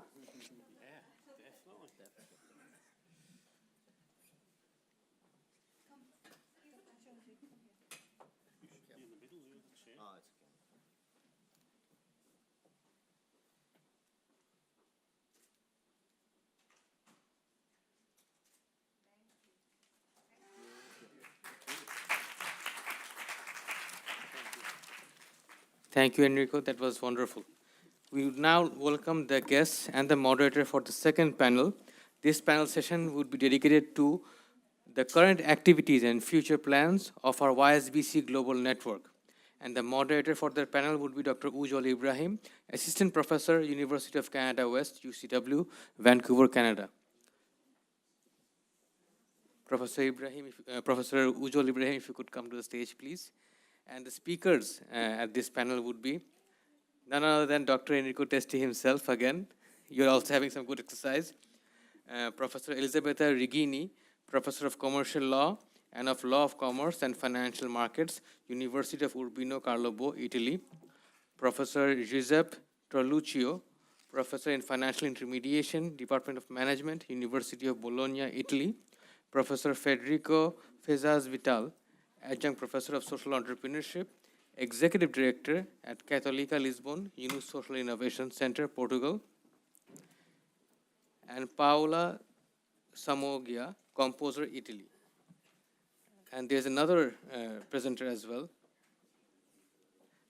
She's Leticia Lopez from the Monterrey University in Mexico. Do we have everyone here? All yours, sir. Thank you. Thank you very much. Thank you to the organizers for having this academia forum within the GSBS. I always thought that this would be a very a good discussion and a very important thing, even though we don't have a paper presentation, but at least we have some big announcements and some panel discussions that would be very helpful as we move forward. I was also very happy when I learned that there will be a panel discussion on the YSBC activities because I thought that this would be a great opportunity to get some updates on how things are going. And this is probably the most important time for us to get the social businesses on the ground.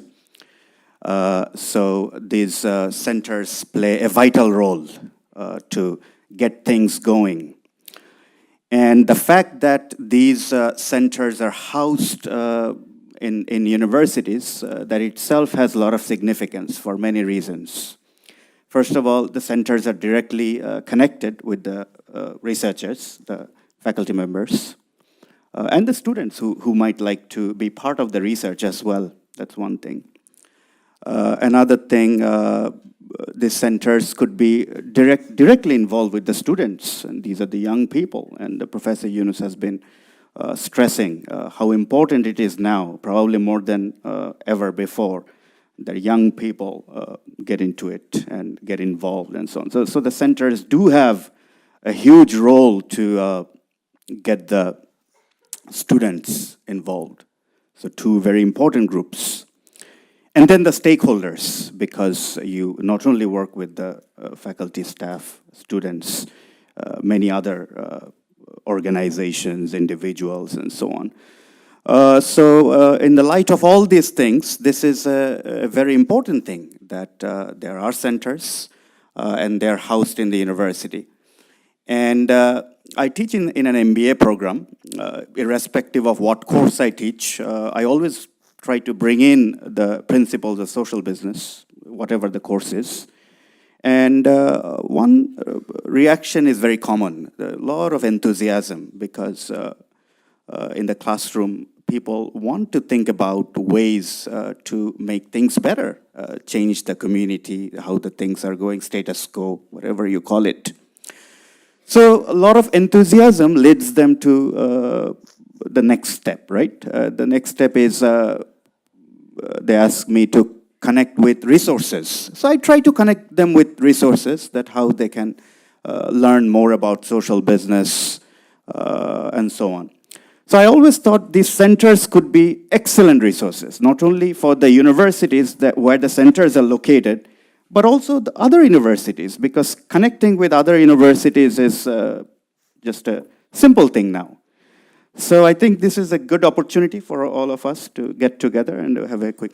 Now, the only problem is a time constraint. So talking about time constraint, talking about rules, Enrico just taught me that I should have rules, and now Enrico is in the as a panelist now. So the rule could be something like this. Let's talk, each person can talk for 3 minutes, kind of give us some idea what you're doing and what your future plan looks like.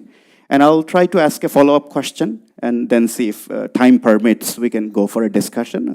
It all depends on the organizers. So without any further delay, let's go to Professor Giuseppe Terluccio, Director, YSBC, University of Bologna.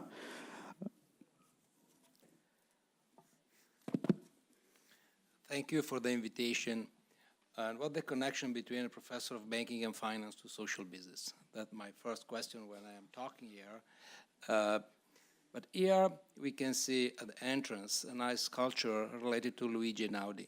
And many years ago he said, banks are not made to pay salaries or to close in profit, but they must achieve these just ends by serving the public in the best possible way. So in some sense, we can see some connection between the idea of the social business. We don't create an institution only to make money, but the first goal is serving the public in the best possible way. So just the sculpture in front of us, so for that reason, I thank you, the University of Turin. I think is a natural point where we can start a new social business center. The other point is related to how to change university we discussed before. And we discussed in terms of ecosystem. Sometimes we are making joke in our university, and we are saying, it's not ecosystem, maybe it's ego system. So I think that's the best point that we have to disentangle university, because the risk appetite to publish on relevant journal is so strong for the competition that we have in the young scholars that we have tried to do something for that. And we can see later in the slides, in the UNO Social Business Center in Bologna, we set some kind of conference with relevant journal related to financial and accounting stuff. And the topic of these journals in that special issue was related to sustainable finance, climate change, and so on. So maybe one way to change the system is to create some special conference where in top journals introduce this kind of topic. So it could be interesting for the young scholar. At the same time, we can promote the 3 zeros approach that we discussed in the morning. If we want to make a picture of that, maybe the approach is we have a pie, and we have to decide if we want to create a new slice. This new slice is called social business, or maybe we can do something different, just to create a layer, just a horizontal cut in the pie, where in different disciplines, accounting, finance, marketing, management, we can talk in terms of social business. Because it's one way where we can help people from different departments to get in touch with the social business, and in this way they develop this idea in different disciplines. For that reason, in our UNO Social Business Center, we have such different departments from political science, statistics, math, economics, management, because of course they can listen, they can feel the way to serve the public in the best possible way according to the 3 zeros approach. And in this way, we also attract some young scholars because, of course, the journal impact appetite is very strong for them.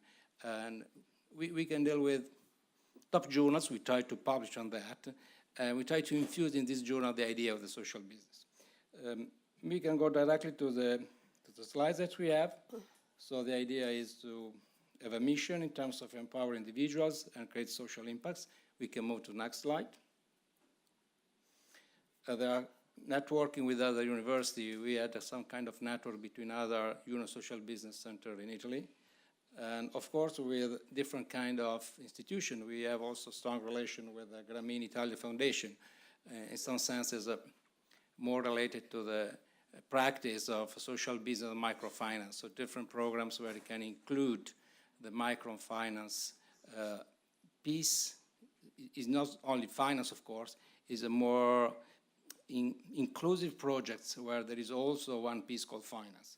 And also some relation with the ASO benefit and other institutions. Next slide, please.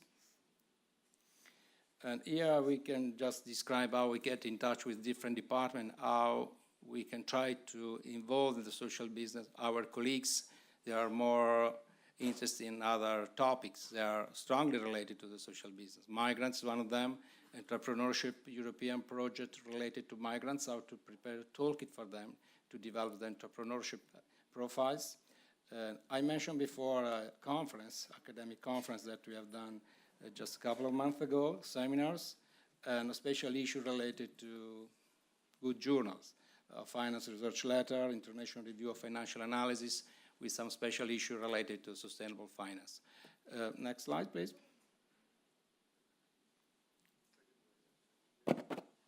Next. Here we can see different programs that we are trying to develop in Bologna. So big corps and benefit corporation, impact investing, because some people came from banking and finance fields. Migrant diversity, I mentioned before, some people from management, they are more interested in migrants and how to develop entrepreneurship for them. Next slide, please. And Tech for Food, because there are some kind of organizations that are working on that, how to create better food for people, how to preserve farms and lands, and of course the SDGs world. So we have different field of research related to SDGs and their implementation in B Corp, smart cities, and university, and a social business ethics more related to corporate governance and governance inside different kind of structure. So it's not easy to involve people from different departments because they prefer to work on a specific idea. That's the beauty of our job, where we can develop different ideas. Not necessarily we like to work with the guidelines, but in different journals we can also introduce the idea of social business and 3 zeros. All right, thank you very much, Professor Giuseppe. Just a quick follow-up question. We just learned about the stuff that you do in the center and some of your future plans as well. My question to you would be, how can we make social business more mainstream, more social businesses? I mean, it's a kind of a broad question, so the answer could be manifold. But thinking about the strengths of your center, just a few things. Can you think of a few things that could be done to encourage more people, to make it more mainstream in your target area? This one is really the main question, how to move from this kind of pervasive effect to one mainstream. This year we start with a conference where the title was Sustainable Finance, but the next year we can change the title of this conference. So we invite the same people, maybe with the same journal, and the title is Social Business in Finance or Social Business in the Financial System. This one could be one way because we cannot change the entire financial system in one day, but of course we don't have a lot of time, but we can move them to this topic with a special conference related to the social business in finance. That's great, great. Thank you. Thank you very much. Let's give a big round of applause for Professor Giuseppe. Thank you. And thank you for being on time. So let's make sure we all are kind of a little brief, pretty much 3 minutes, and then we can get a chance to have a follow-up question. Now we go to Professor Federico Vital. Federico, this is the Yunus Social Innovation Center, Lisbon, and it's a brand new center, but you bring many years of experience as a social entrepreneur, consultant. You have experience of all types. So we would love to learn about your program, what you plan to do. Okay, yes. So first, I can't believe I'm here with you. Oh, God.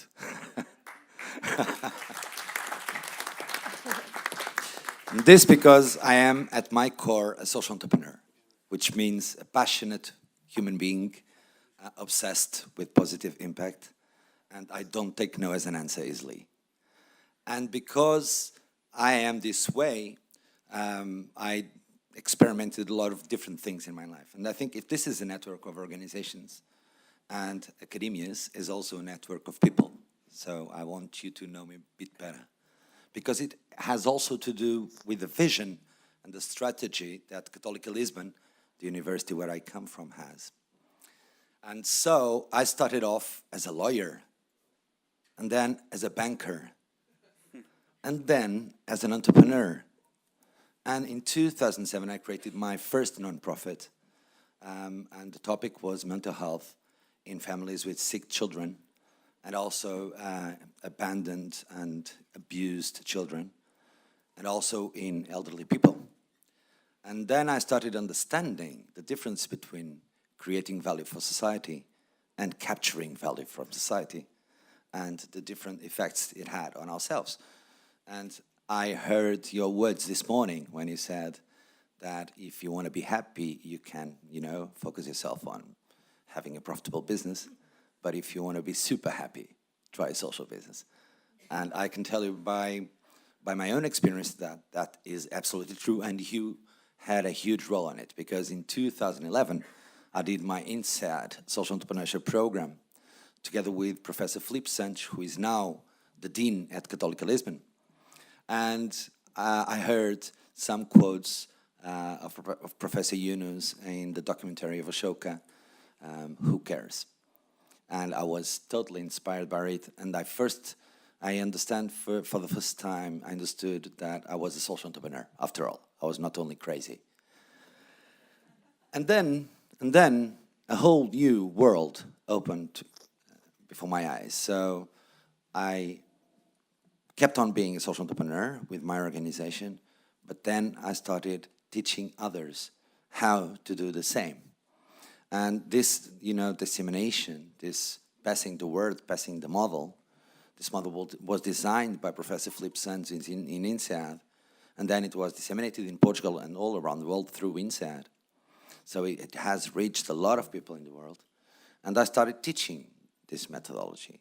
And I saw someone said that, this learn by doing approach is probably the best approach for social businesses, and I totally believe in that because I saw it.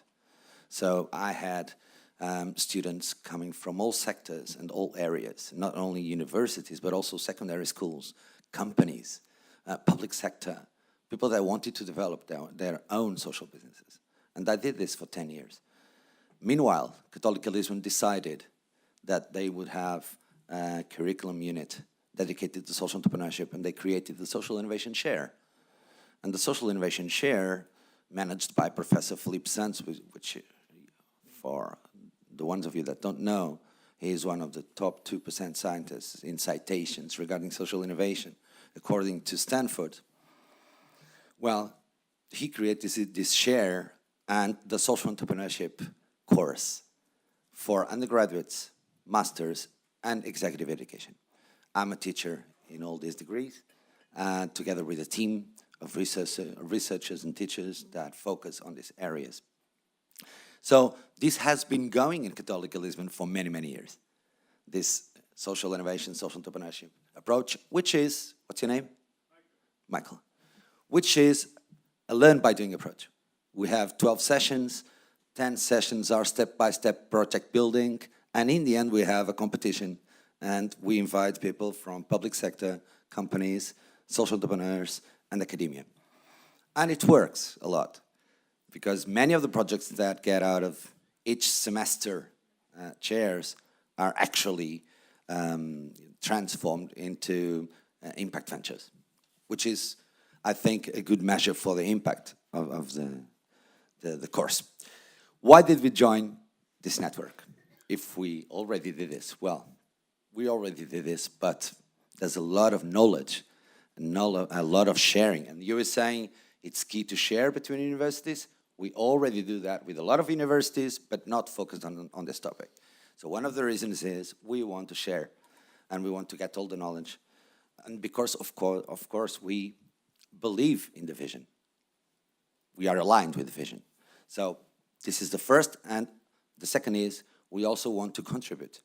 We believe that Portugal can be a perfect country for instance, incubating and be used as a lab of social businesses because of the dimension of the country, because of the environment which is friendly to entrepreneurship, as you may know, and also the social innovation ecosystem in Portugal is really becoming mature. We were the first country to have public fund from the government with 150 million financing impact ventures and also building capacity for them.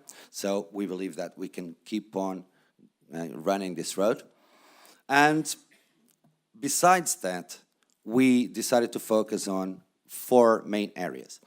The first one, of course, is research. Research in 5 topics. 3 of them, we are already doing them. Hybrid models and social business models, the first one. Communication models with impact investors. Scaling up social innovation in organizations. These 3 lines of research are already in place through Filipe Santos' work, but also other researchers. And we're opening 2 additional lines of research, one in system change and systems practice, and the other one in energy poverty. So this is the research part. Then our focus on education and capacity building. Besides the courses we talked about, we are going to create this year a program in SDGs for secondary schools, because we believe that this needs to begin before university. And we're going to do that in partnership with Junior Achievement. I was the CEO of Junior Achievement during 4 years, and I could see the impact they had through their programs on the secondary schools and the elementary schools. So this partnership is really important for the university. And the second one is ESG programs directed to executive education. The third point is partnering with companies, because we want to create open social innovation models with them, which means implementing innovation, not only studying it, creating models to be applied in the field, but also to be working with the companies hand by hand, trying to create innovation in their businesses. And fourth, the weaving, what Ashoka calls weaving, which is an inspirational communication of the concepts and the frameworks, because many people still don't understand what social entrepreneurship, social innovations, social businesses are all about. So we want to focus also on creating a lot of communication about these concepts to the Portuguese society. We want to keep on doing it, not only to the Portuguese society, but also to all the Portuguese spread around the world.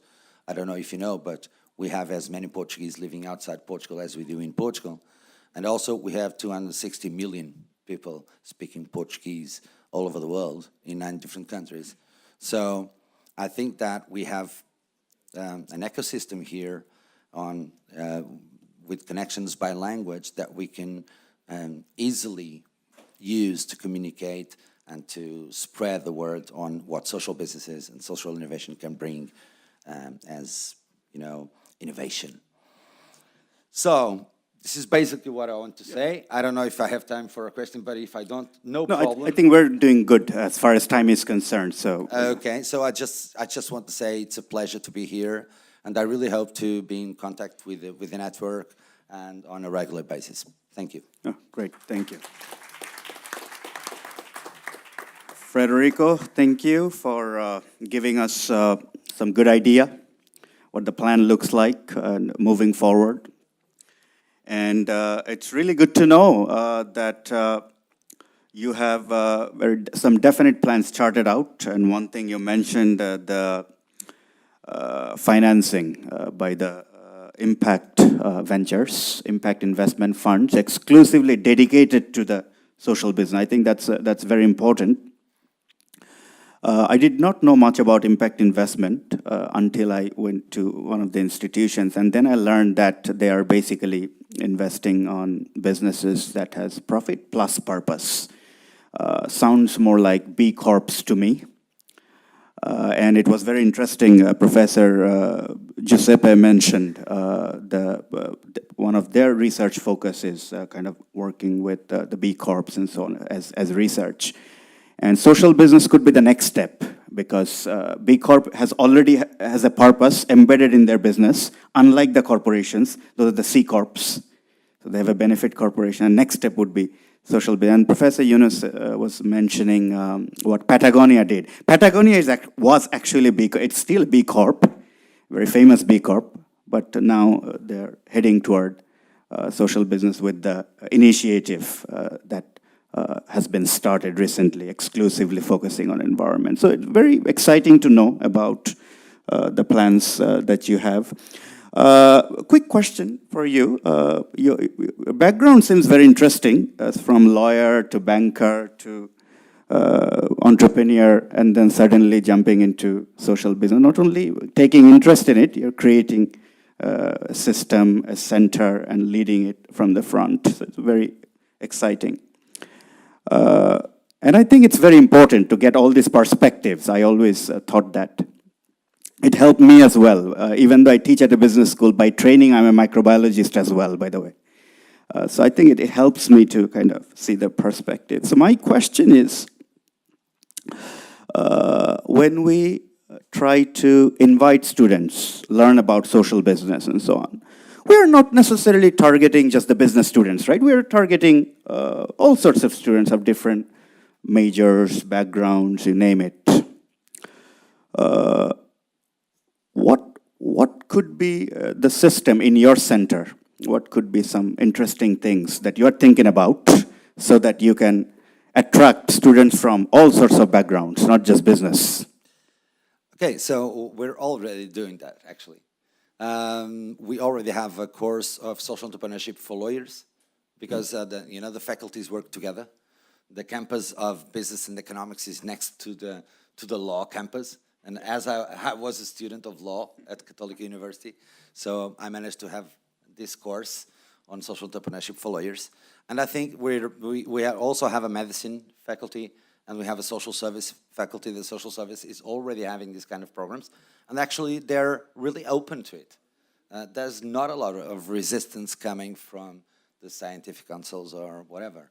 They are looking forward for it. So sometimes I think that we create myth in our head and we avoid action. So I tend to say that, you know, don't think too much about the fears. Just try to put it ongoing, and sometimes you will be surprised. My experience is this university and other universities in Portugal, because this is not an exclusive of Católica Lisbon. We have another business school, other business schools in Portugal that are working a lot on this subject. And my experience is that people are excited, no matter where they come from, because the good thing and magical thing about social innovation, which comes with social businesses, is that it can be born everywhere. Yeah, no, thank you. It's great that you're already taking it into consideration and making it attractive for students of all backgrounds. Thank you very much. Okay, let's give a round of applause to Federico. Thank you, thank you. Now we go to Professor Elisabetta Regini, Professor of Commercial Law, University of Urbino, Carlo Bo. So let's hear your story. Yes, thank you. And I have some slides. Yes, thank you very much. I would like to show some beautiful pictures from my university that is located in a middle-aged Renaissance small town in central Italy. And the reason why I've decided to show these pictures is because you have a very peculiar, field of research, a field of action. And so we are the Social Business Center of University of Urbino. And can you please move to the next slide, please? And we were established in 2019 when Professor Yunus visited our university for the inauguration of our center. And we have a very specific plan, as I told you. Can I have the next slide, please? And this project is called Business and Culture. And Business and Culture is a project that considers culture as the main driver for economic development.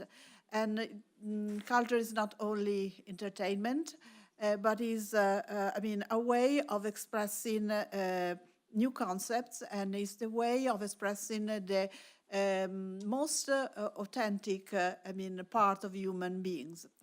And so this project aims to enhance all the multiple and very important and fruitful connection between artistic and economic initiatives and actors. Next slide, please. So we are a center that is based in our Department of Laws. And so this project is inside a field that is called Law and Opera, because we specifically focus on mostly musical arts. And but it's part of the broader field of law and humanities. Law and humanities is a discipline that studies the links between humanities and laws. And specifically considering, lyric opera, the plot of an opera is always based in a specific time and space, but it expresses some universal values. Next slide, please. And in fact, we think that in order to change our economic system, we have first of all to change our mindset, our way of thinking, and we have to put spiritual values at the center of our activities. And Professor Yunus says human beings are not only driven by egoistic motivations, but they have an enormous field of emotions, instincts, and reasons that move move them. And so, I mean, if we want to change the economic system, we have to take into consideration these aspects. And which way is best than arts in order to do so? So during our inauguration in 2019, we started our activities with the performance of a lyric opera, $27, that was composed by Maestra Paola Samoggia, that is here today, and you have seen the video, the very beautiful video at the beginning with of this gathering, and with some moments of this opera. And then next slide, please. We have also experimented new ways. For instance, in 2020, we created with a very young composer a song named Super Happiness, that is inspired by the words of Professor Yunus. Making money makes you happy, but this is not enough. Making others happy, this will give you so much more. Next slide, please. But of course, we also do research. This year, we organized. Participated in organizing a conference, international conference. The topic was place-based sustainability, ethics, and spirituality, call for a new economy serving life. And this was organized together with the European Space Institute, that is an institute for economic and spirituality. And we also participated with a paper. Now we have a new project, and this project is inspired by the speech by Professor Yunus in 2020 about the pandemic, our current situation, how it is necessary to change our way of acting, our way of thinking. And the name is, the title of this opera is I dimenticati, the forgotten people, the discarded. And also we are inspired by the words of Pope Francis about this problem of the culture of waste, people that are considered like waste. And so this is some suggestion in order to, trying to spread a new, as I said, a new way of thinking. Next slide, please. And this new opera is going to stage, in November in our region, just near Urbino. And another slide, please. As I told you, our main concept is the concept of a spiritual economy, an economy based not only upon profit, but upon all the motivation that move the human person in view of a more just society. This motivation is well expressed by art and culture, and in particular, lyric opera, which has always been rich in human and spiritual values, can constitute an extraordinary communication tool in this sector as well. Next slide. Thank you for your attention. Thank you. Thank you very much, Professor Regini. Very, very interesting. What I really liked about what your center is doing, incorporating social business in different courses like law, opera, humanities. That's really interesting. And Federico also mentioned social business concepts being incorporated in law class, law courses. And we know that there are designated social business course. It's a dedicated course, not just embedding social business within a course, there are dedicated course. But your initiatives make me think that social business could be part of general education as well, because in many education system, it's not just the major course. The university I come from, for example, almost 50% of the courses are actually general education. The other 50 is my major. So this could be a good opportunity for us to think about how we can make it part of general education, the way you mentioned, And any comment from you, your comment? Yes, in fact, we are, as I told you, we are not a big university. We don't have many courses because we don't have many students, so it's not use, multiplying the courses. And what I try to do is I teach commercial law. And so I try to, talk to my students also about these topics. And this is not very common because traditional commercial law courses are about, mainstream economics too. So, I organize seminars, webinars, and also these are occasion for students to become conscious of new perspectives. I invite my students to follow these initiatives, and I think is a new way to spread the consciousness. Also, we pay a lot of attention what we call third mission of our university. Spreading knowledge among the civil society. And for instance, these initiatives are also designed in order to attract people. From everywhere. Citizens who can come and see our initiatives. Also, we are, in my experience, I had some meetings with teachers of high school teachers in order to talk to them about microcredit and social business. So, it's very important, in my opinion, also that we as a university connect with the civil society, and this is something that we in Italy can do through what we call third mission. First mission is research, second teaching, the third is, spreading knowledge. And so I think that also this kind of experimenting is a good way in order to to promote the spreading of new ideas. Also, there's another thing that I would like to say. I think that this way of approaching some, topics like law, economics, with arts and culture, I really feel that this is a very feminine, way of expressing, because most of my team is composed by women. And so I think that this is another way we can give our contribution to the world with a new sensitivity, a new way of expressing new concepts or all concepts with new ways. And so this is something that I would like to share with you. And thank you for giving me this opportunity. All right. Thank you. Thank you very much. All right, so now we go to Paola.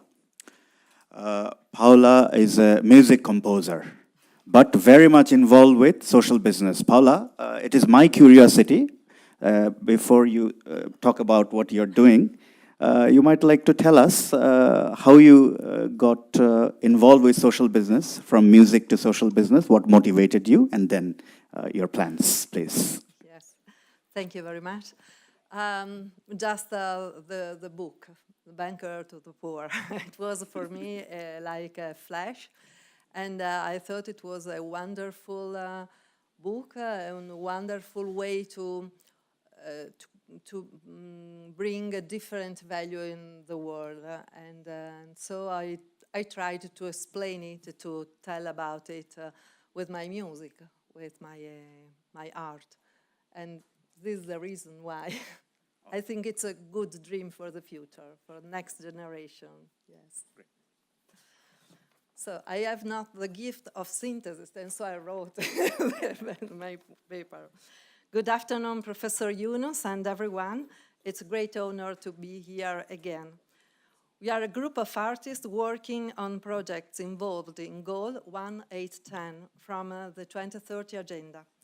We know that in the art world, many people don't know Professor Yunus' work, and we decided to support him by using the language of art.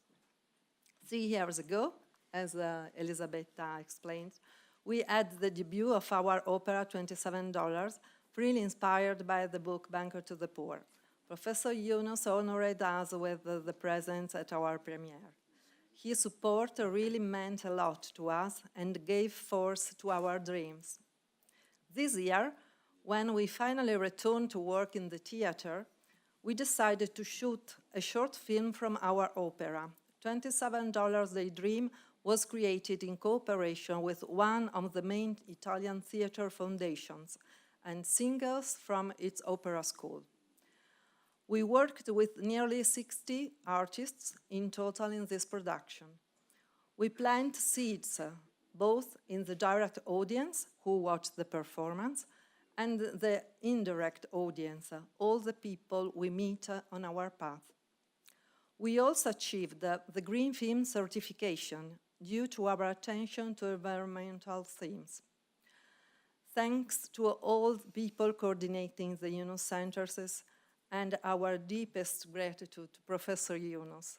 Thanks for what you have been doing so far to make a better world. I know you saw our short at 4 this afternoon, but we prepared also a 1-minute trailer for all the other audience. Thank you very much. Thank you. Thank you. Please, the video.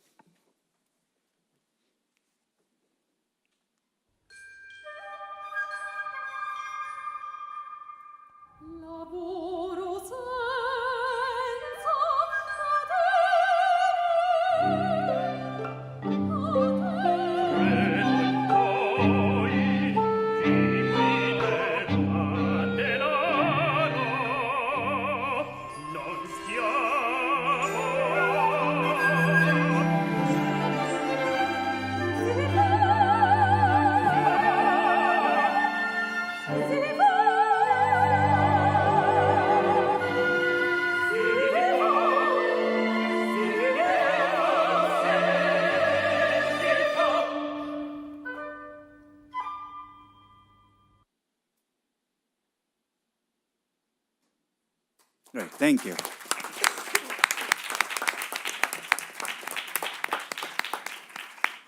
All right, Paula, thank you for your remarks and showing the wonderful video clip. Due to time constraint, we're not going to the follow-up Q&A, so let's go to the next speaker. Now I go to Professor Enrico Testi. Enrico, you're a very known face. You've been with social business almost since its inception, one of the initial center, and you're in charge of it. So please let us know how things are going and what your plans look like. Thank you. So I'll try to be brief. Just a few words on our center and how we work. Actually, we work as a social business, so all our center is self-funded by the research and consulting job we do. So I will just give you an overview of what we are doing at the moment. We work in Italy, but also abroad. So I will start from our projects abroad.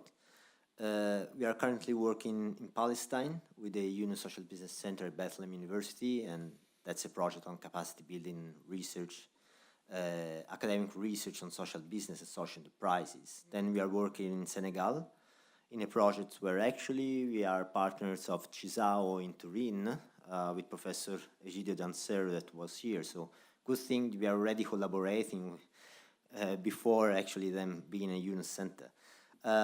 We have a project in Azerbaijan funded by the United Nations.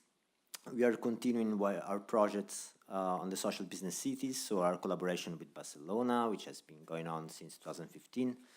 We are continuing our work in Pistoia since 2012 on the social business city, so where we actually teach social business to high school students and the citizens, and we have our own incubation program there. We recently actually certified Taiwan City as a social business city because they completed successfully the social business city program. We are active in Italy. Abroad.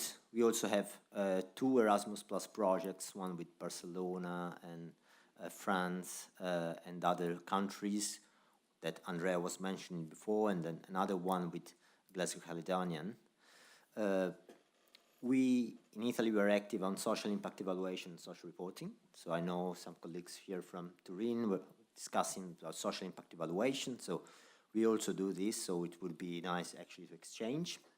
After this and connected to this, we are taking part pro bono this time, which is kind of strange for us, to the experimentation of the social stock exchange, which is one of the activities of Torino Social Impact. So we are also collaborating in this. In Prato, we are developing for the City of Prato social impact bond to finance emergency housing for people. So we are also looking at sustainable and ethical finance, of course, not as with the experience that Bologna has, so this is very small experience for us.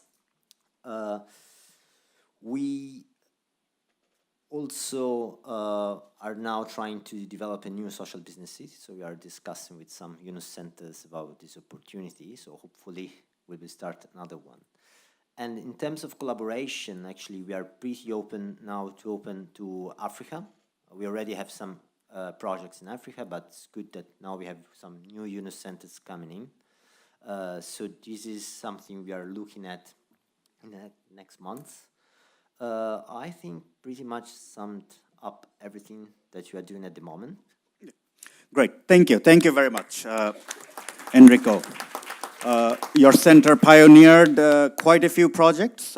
As you mentioned, things are going great, and please keep up the great work. Thank you. Now we go to our final discussant, Dr. Leticia Lopez, representing Monterrey University, Mexico. So now we go all the way to Mexico. Yes. So let's learn from you. Thank you. Well, good afternoon. We started a UNOS Center 4 years ago when Professor Yunus visited Monterrey University. I'm going to give you an example that what we work and what is the future that our vision. This example is Kimakul. Now the UNOS Center is in charge of Janice Valadez, and I work in another area that we work together, and I'm a social professor, social professor business in a business school. Then I'm going to explain this example to show how we work. Kimakul in language, in indigenous language means with happiness in the heart. And then this program seeks to empower women at base of the economic pyramid through business development. We start at the University Monterrey from 2006. Next, please. And you can see how this program was in evolution through the time.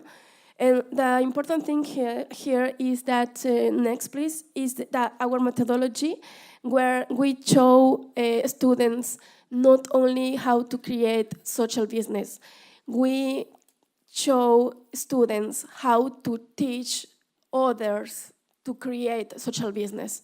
Then our students, through this program, help women in a pure context to create social business. Then in this process, our students learn a lot about that. And most of all the students that participate in this program, that are from the business school. And then they are accompanied for at least 1 year through a diploma in basic skills in entrepreneurship. And the mentors are the students. Each student have one woman that they are with them for 1 year, almost 1 year, until 1 year. And then we help them to improve their incomes and to formalize the business, the social business of them. And for example, this is an example that we have a relationship with a private sector of the Monterrey, Nuevo León, where is the city, where is the Monterrey University is. And these benefactors that are the biggest companies in the city. And they give us volunteers and they give more money for this kind of programs. And for example, we work with government too, and this is an intersectorial work. And the center of these projects are the social formation of our students and social entrepreneurship formation of our students, and that I say before, and the social formation of women in poor context. Then is an example of what we can teach students these subjects in a practical way, and they stay for 1 year and all, unless maybe more years in this kind of programs. And that's it. Thank you. All right, thank you. Thank you, Dr. Leticia Lopez. Thank you for explaining what you do and what your future plans are. Thank you. So we learned about what the centers are doing now and their future plans. We are sure that all you are doing are data-driven. So in academia, we love data. We try to use jargons just to make sure that we sound like academics, evidence-based research. So I think this will be very important for the researchers, all the stuff that you're doing, and of course collaborating among the centers because circumstances are different. Here we are representing different geographic regions, talking about the centers where they're located. So circumstances are different, other contexts could be different, and sharing those could be very beneficial for the other centers, other places, and so on. So I'm sure you are collaborating, and you will be collaborating more, so that will be beneficial for social business. I can easily see hundreds of case studies could be generated from your work. And each case study could be an academic research right there. Could be easily published in a peer-reviewed journal. So how can we bring in researchers to the center, helping them understand the cases and publish? That way people get to know about what you're doing from the academic eye, from the academic side. Since we are in an academic forum, that could be one way that I'm thinking right away. And as a reader, for example, if I read the cases, that would probably trigger me. What could be the next question I may ask? I may like to design a research, and that's a social business research right there. I can ask research questions. I can ask a hypothesis, and then I can test it, how things look like. So each and everything that we just mentioned could be actually a research. So now the only thing is how can we quickly organize that? That could be a good way. And last thing I would like to say, how we can involve more students. Perhaps when professors would know about the centers, your activity could be part of student assignment, co-ops, internship opportunities. So that way, students not only learning about it in the classroom, they can work with you. That would take them to the next level. So I think, I'm sure you're thinking about it, some stuff as I was learning from you, just a few things that came in my mind, so wanted to share it with you and the audience. So I think considering the time, this could be a good time to wrap up. I would like to thank all the speakers for helping us understand the wonderful things that you're currently doing and you plan to do. So let's give a big round of applause to these wonderful panelists. Thank you. We can wrap up.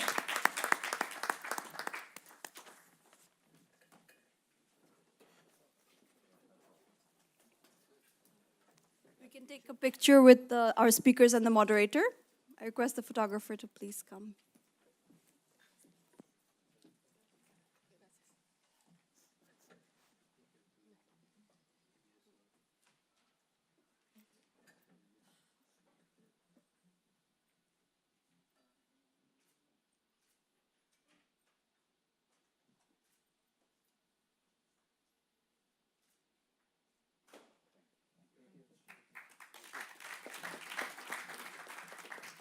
Thank you very much.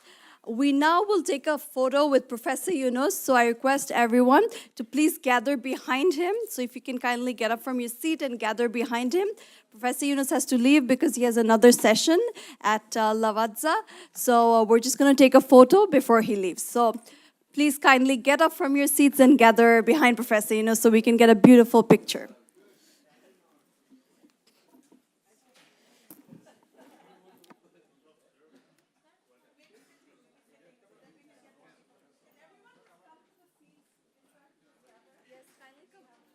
come to the seats in the front so we can all get a close-up nice picture.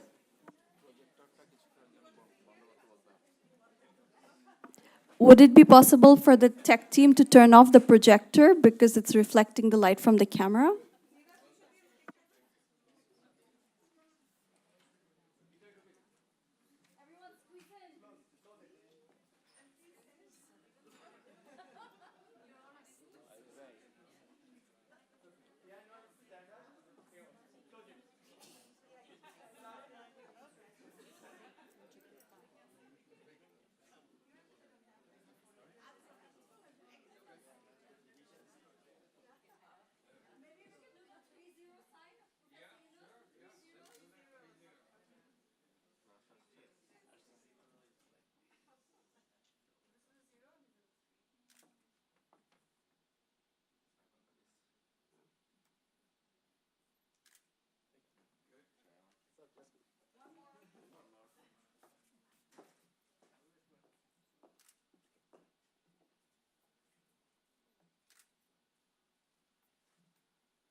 We still have our closing session left, so please take you back your seats.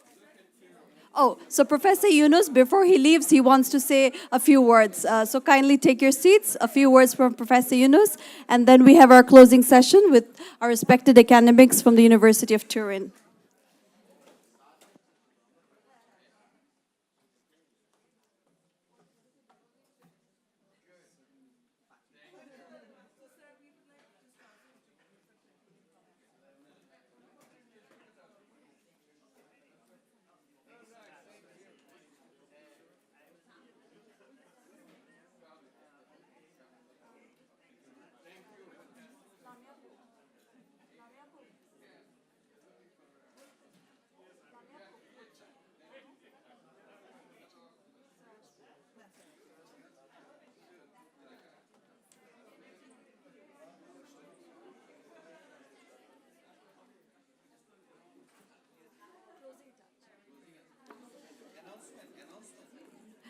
If I request everyone to please take your seats. We still have the closing session, a few more minutes.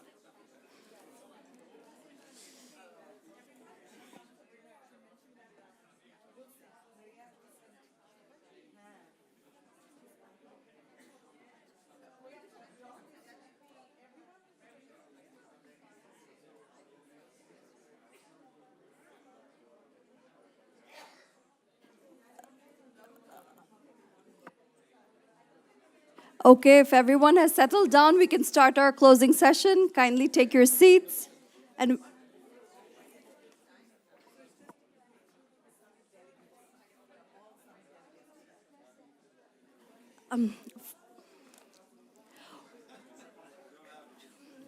I think we can start. Today's has been really wonderful. We got to hear from a lot of wonderful academics about the work they're doing and the work they plan to do. Our colleagues have traveled from all over the world, from Mexico, we just heard, and then from Japan. Everywhere they've come, they're watching online. So thank you for your time. Thank you to the students who have been here and listening to our conversations on social business and 3.0 World.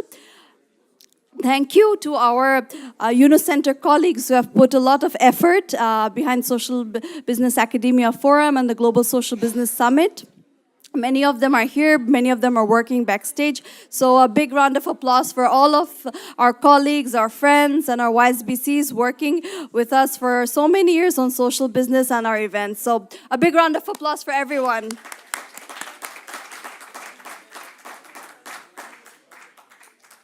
Finally, I want to start our closing session by calling upon Professor Paolo Biancone, a full professor in business administration at the University of Turin. Professor Paolo.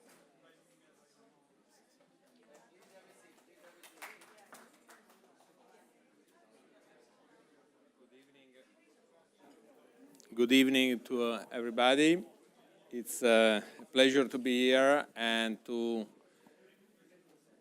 discuss with you some experience that we have in our university. You can move on. I want to, you can go on.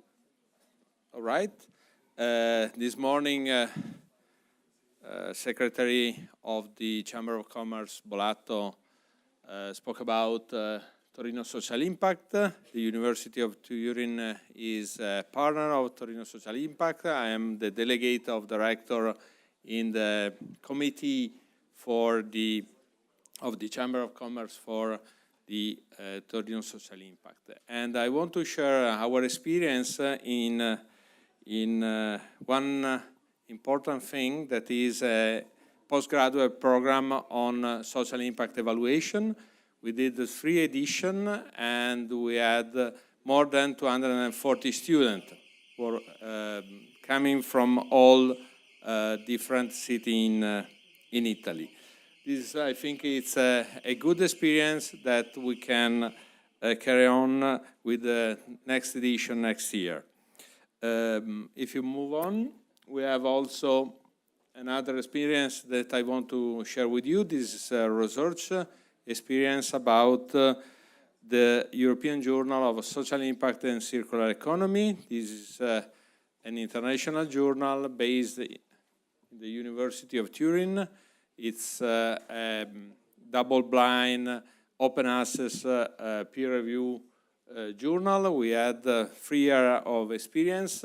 Now we are under accreditation in Scopus Index, and the board of editor, I'm the editor-in-chief, and the board of editor account more than 20 institutions, Italian, but also worldwide institution. We have the pleasure to show that most of our authors that are that came from different countries, most of them from Asia and Africa. So what I want to share with you is also the opportunity to start with a relation with the UNO Center of the University of Turin, and also with our journal and also with our colleagues. Thank you very much for the attention.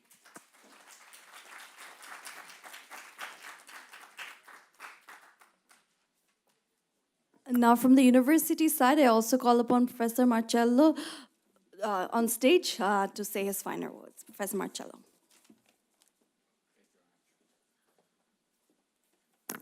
Thank you. Good evening.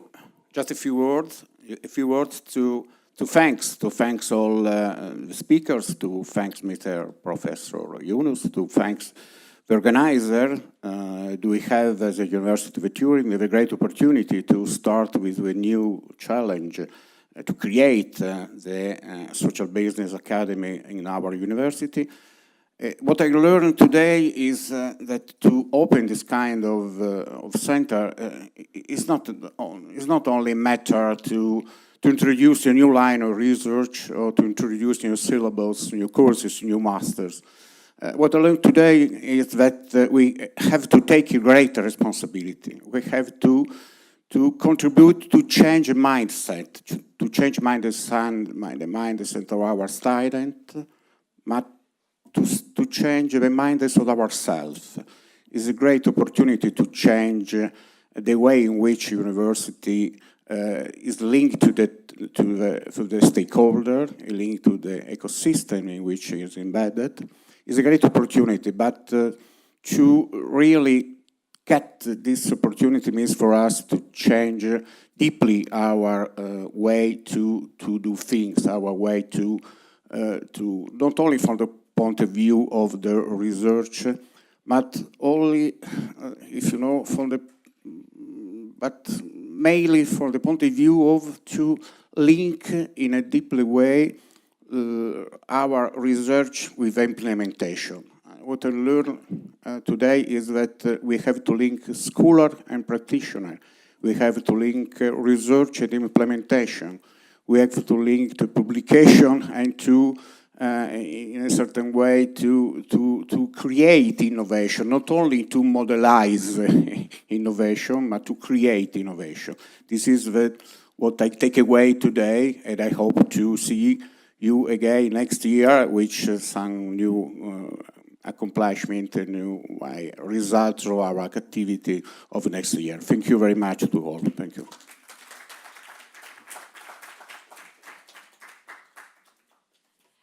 And the final words from the UniCenter Executive Director, Ms. Lamia Morshid.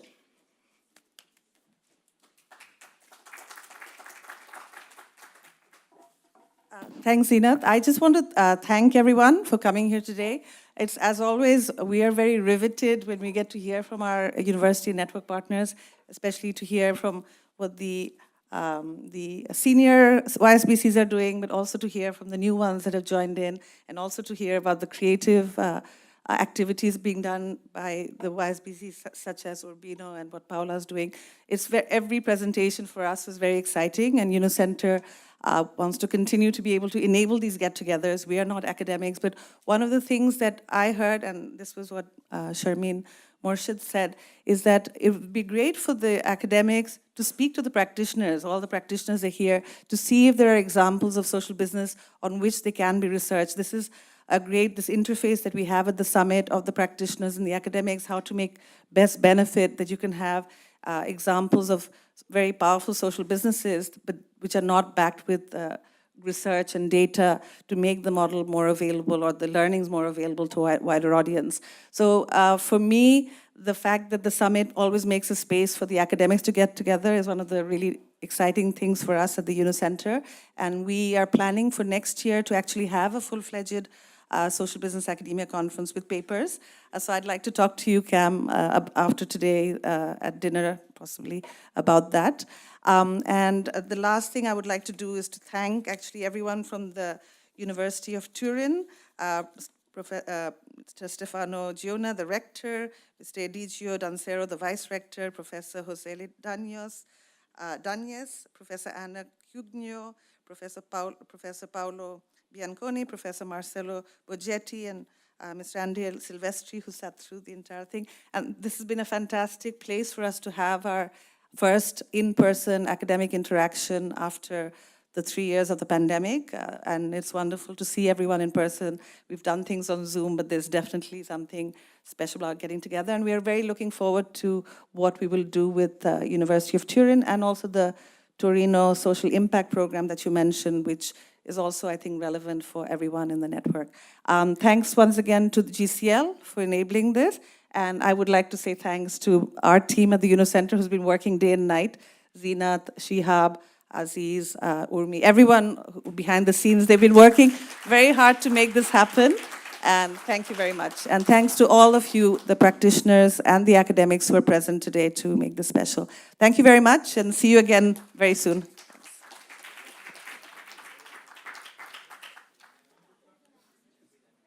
Thank you very much. We end here. Delegates of GSBS, you can return to Lavazza for the closing session of GSBS for today. Thank you. Bye-bye. Good night.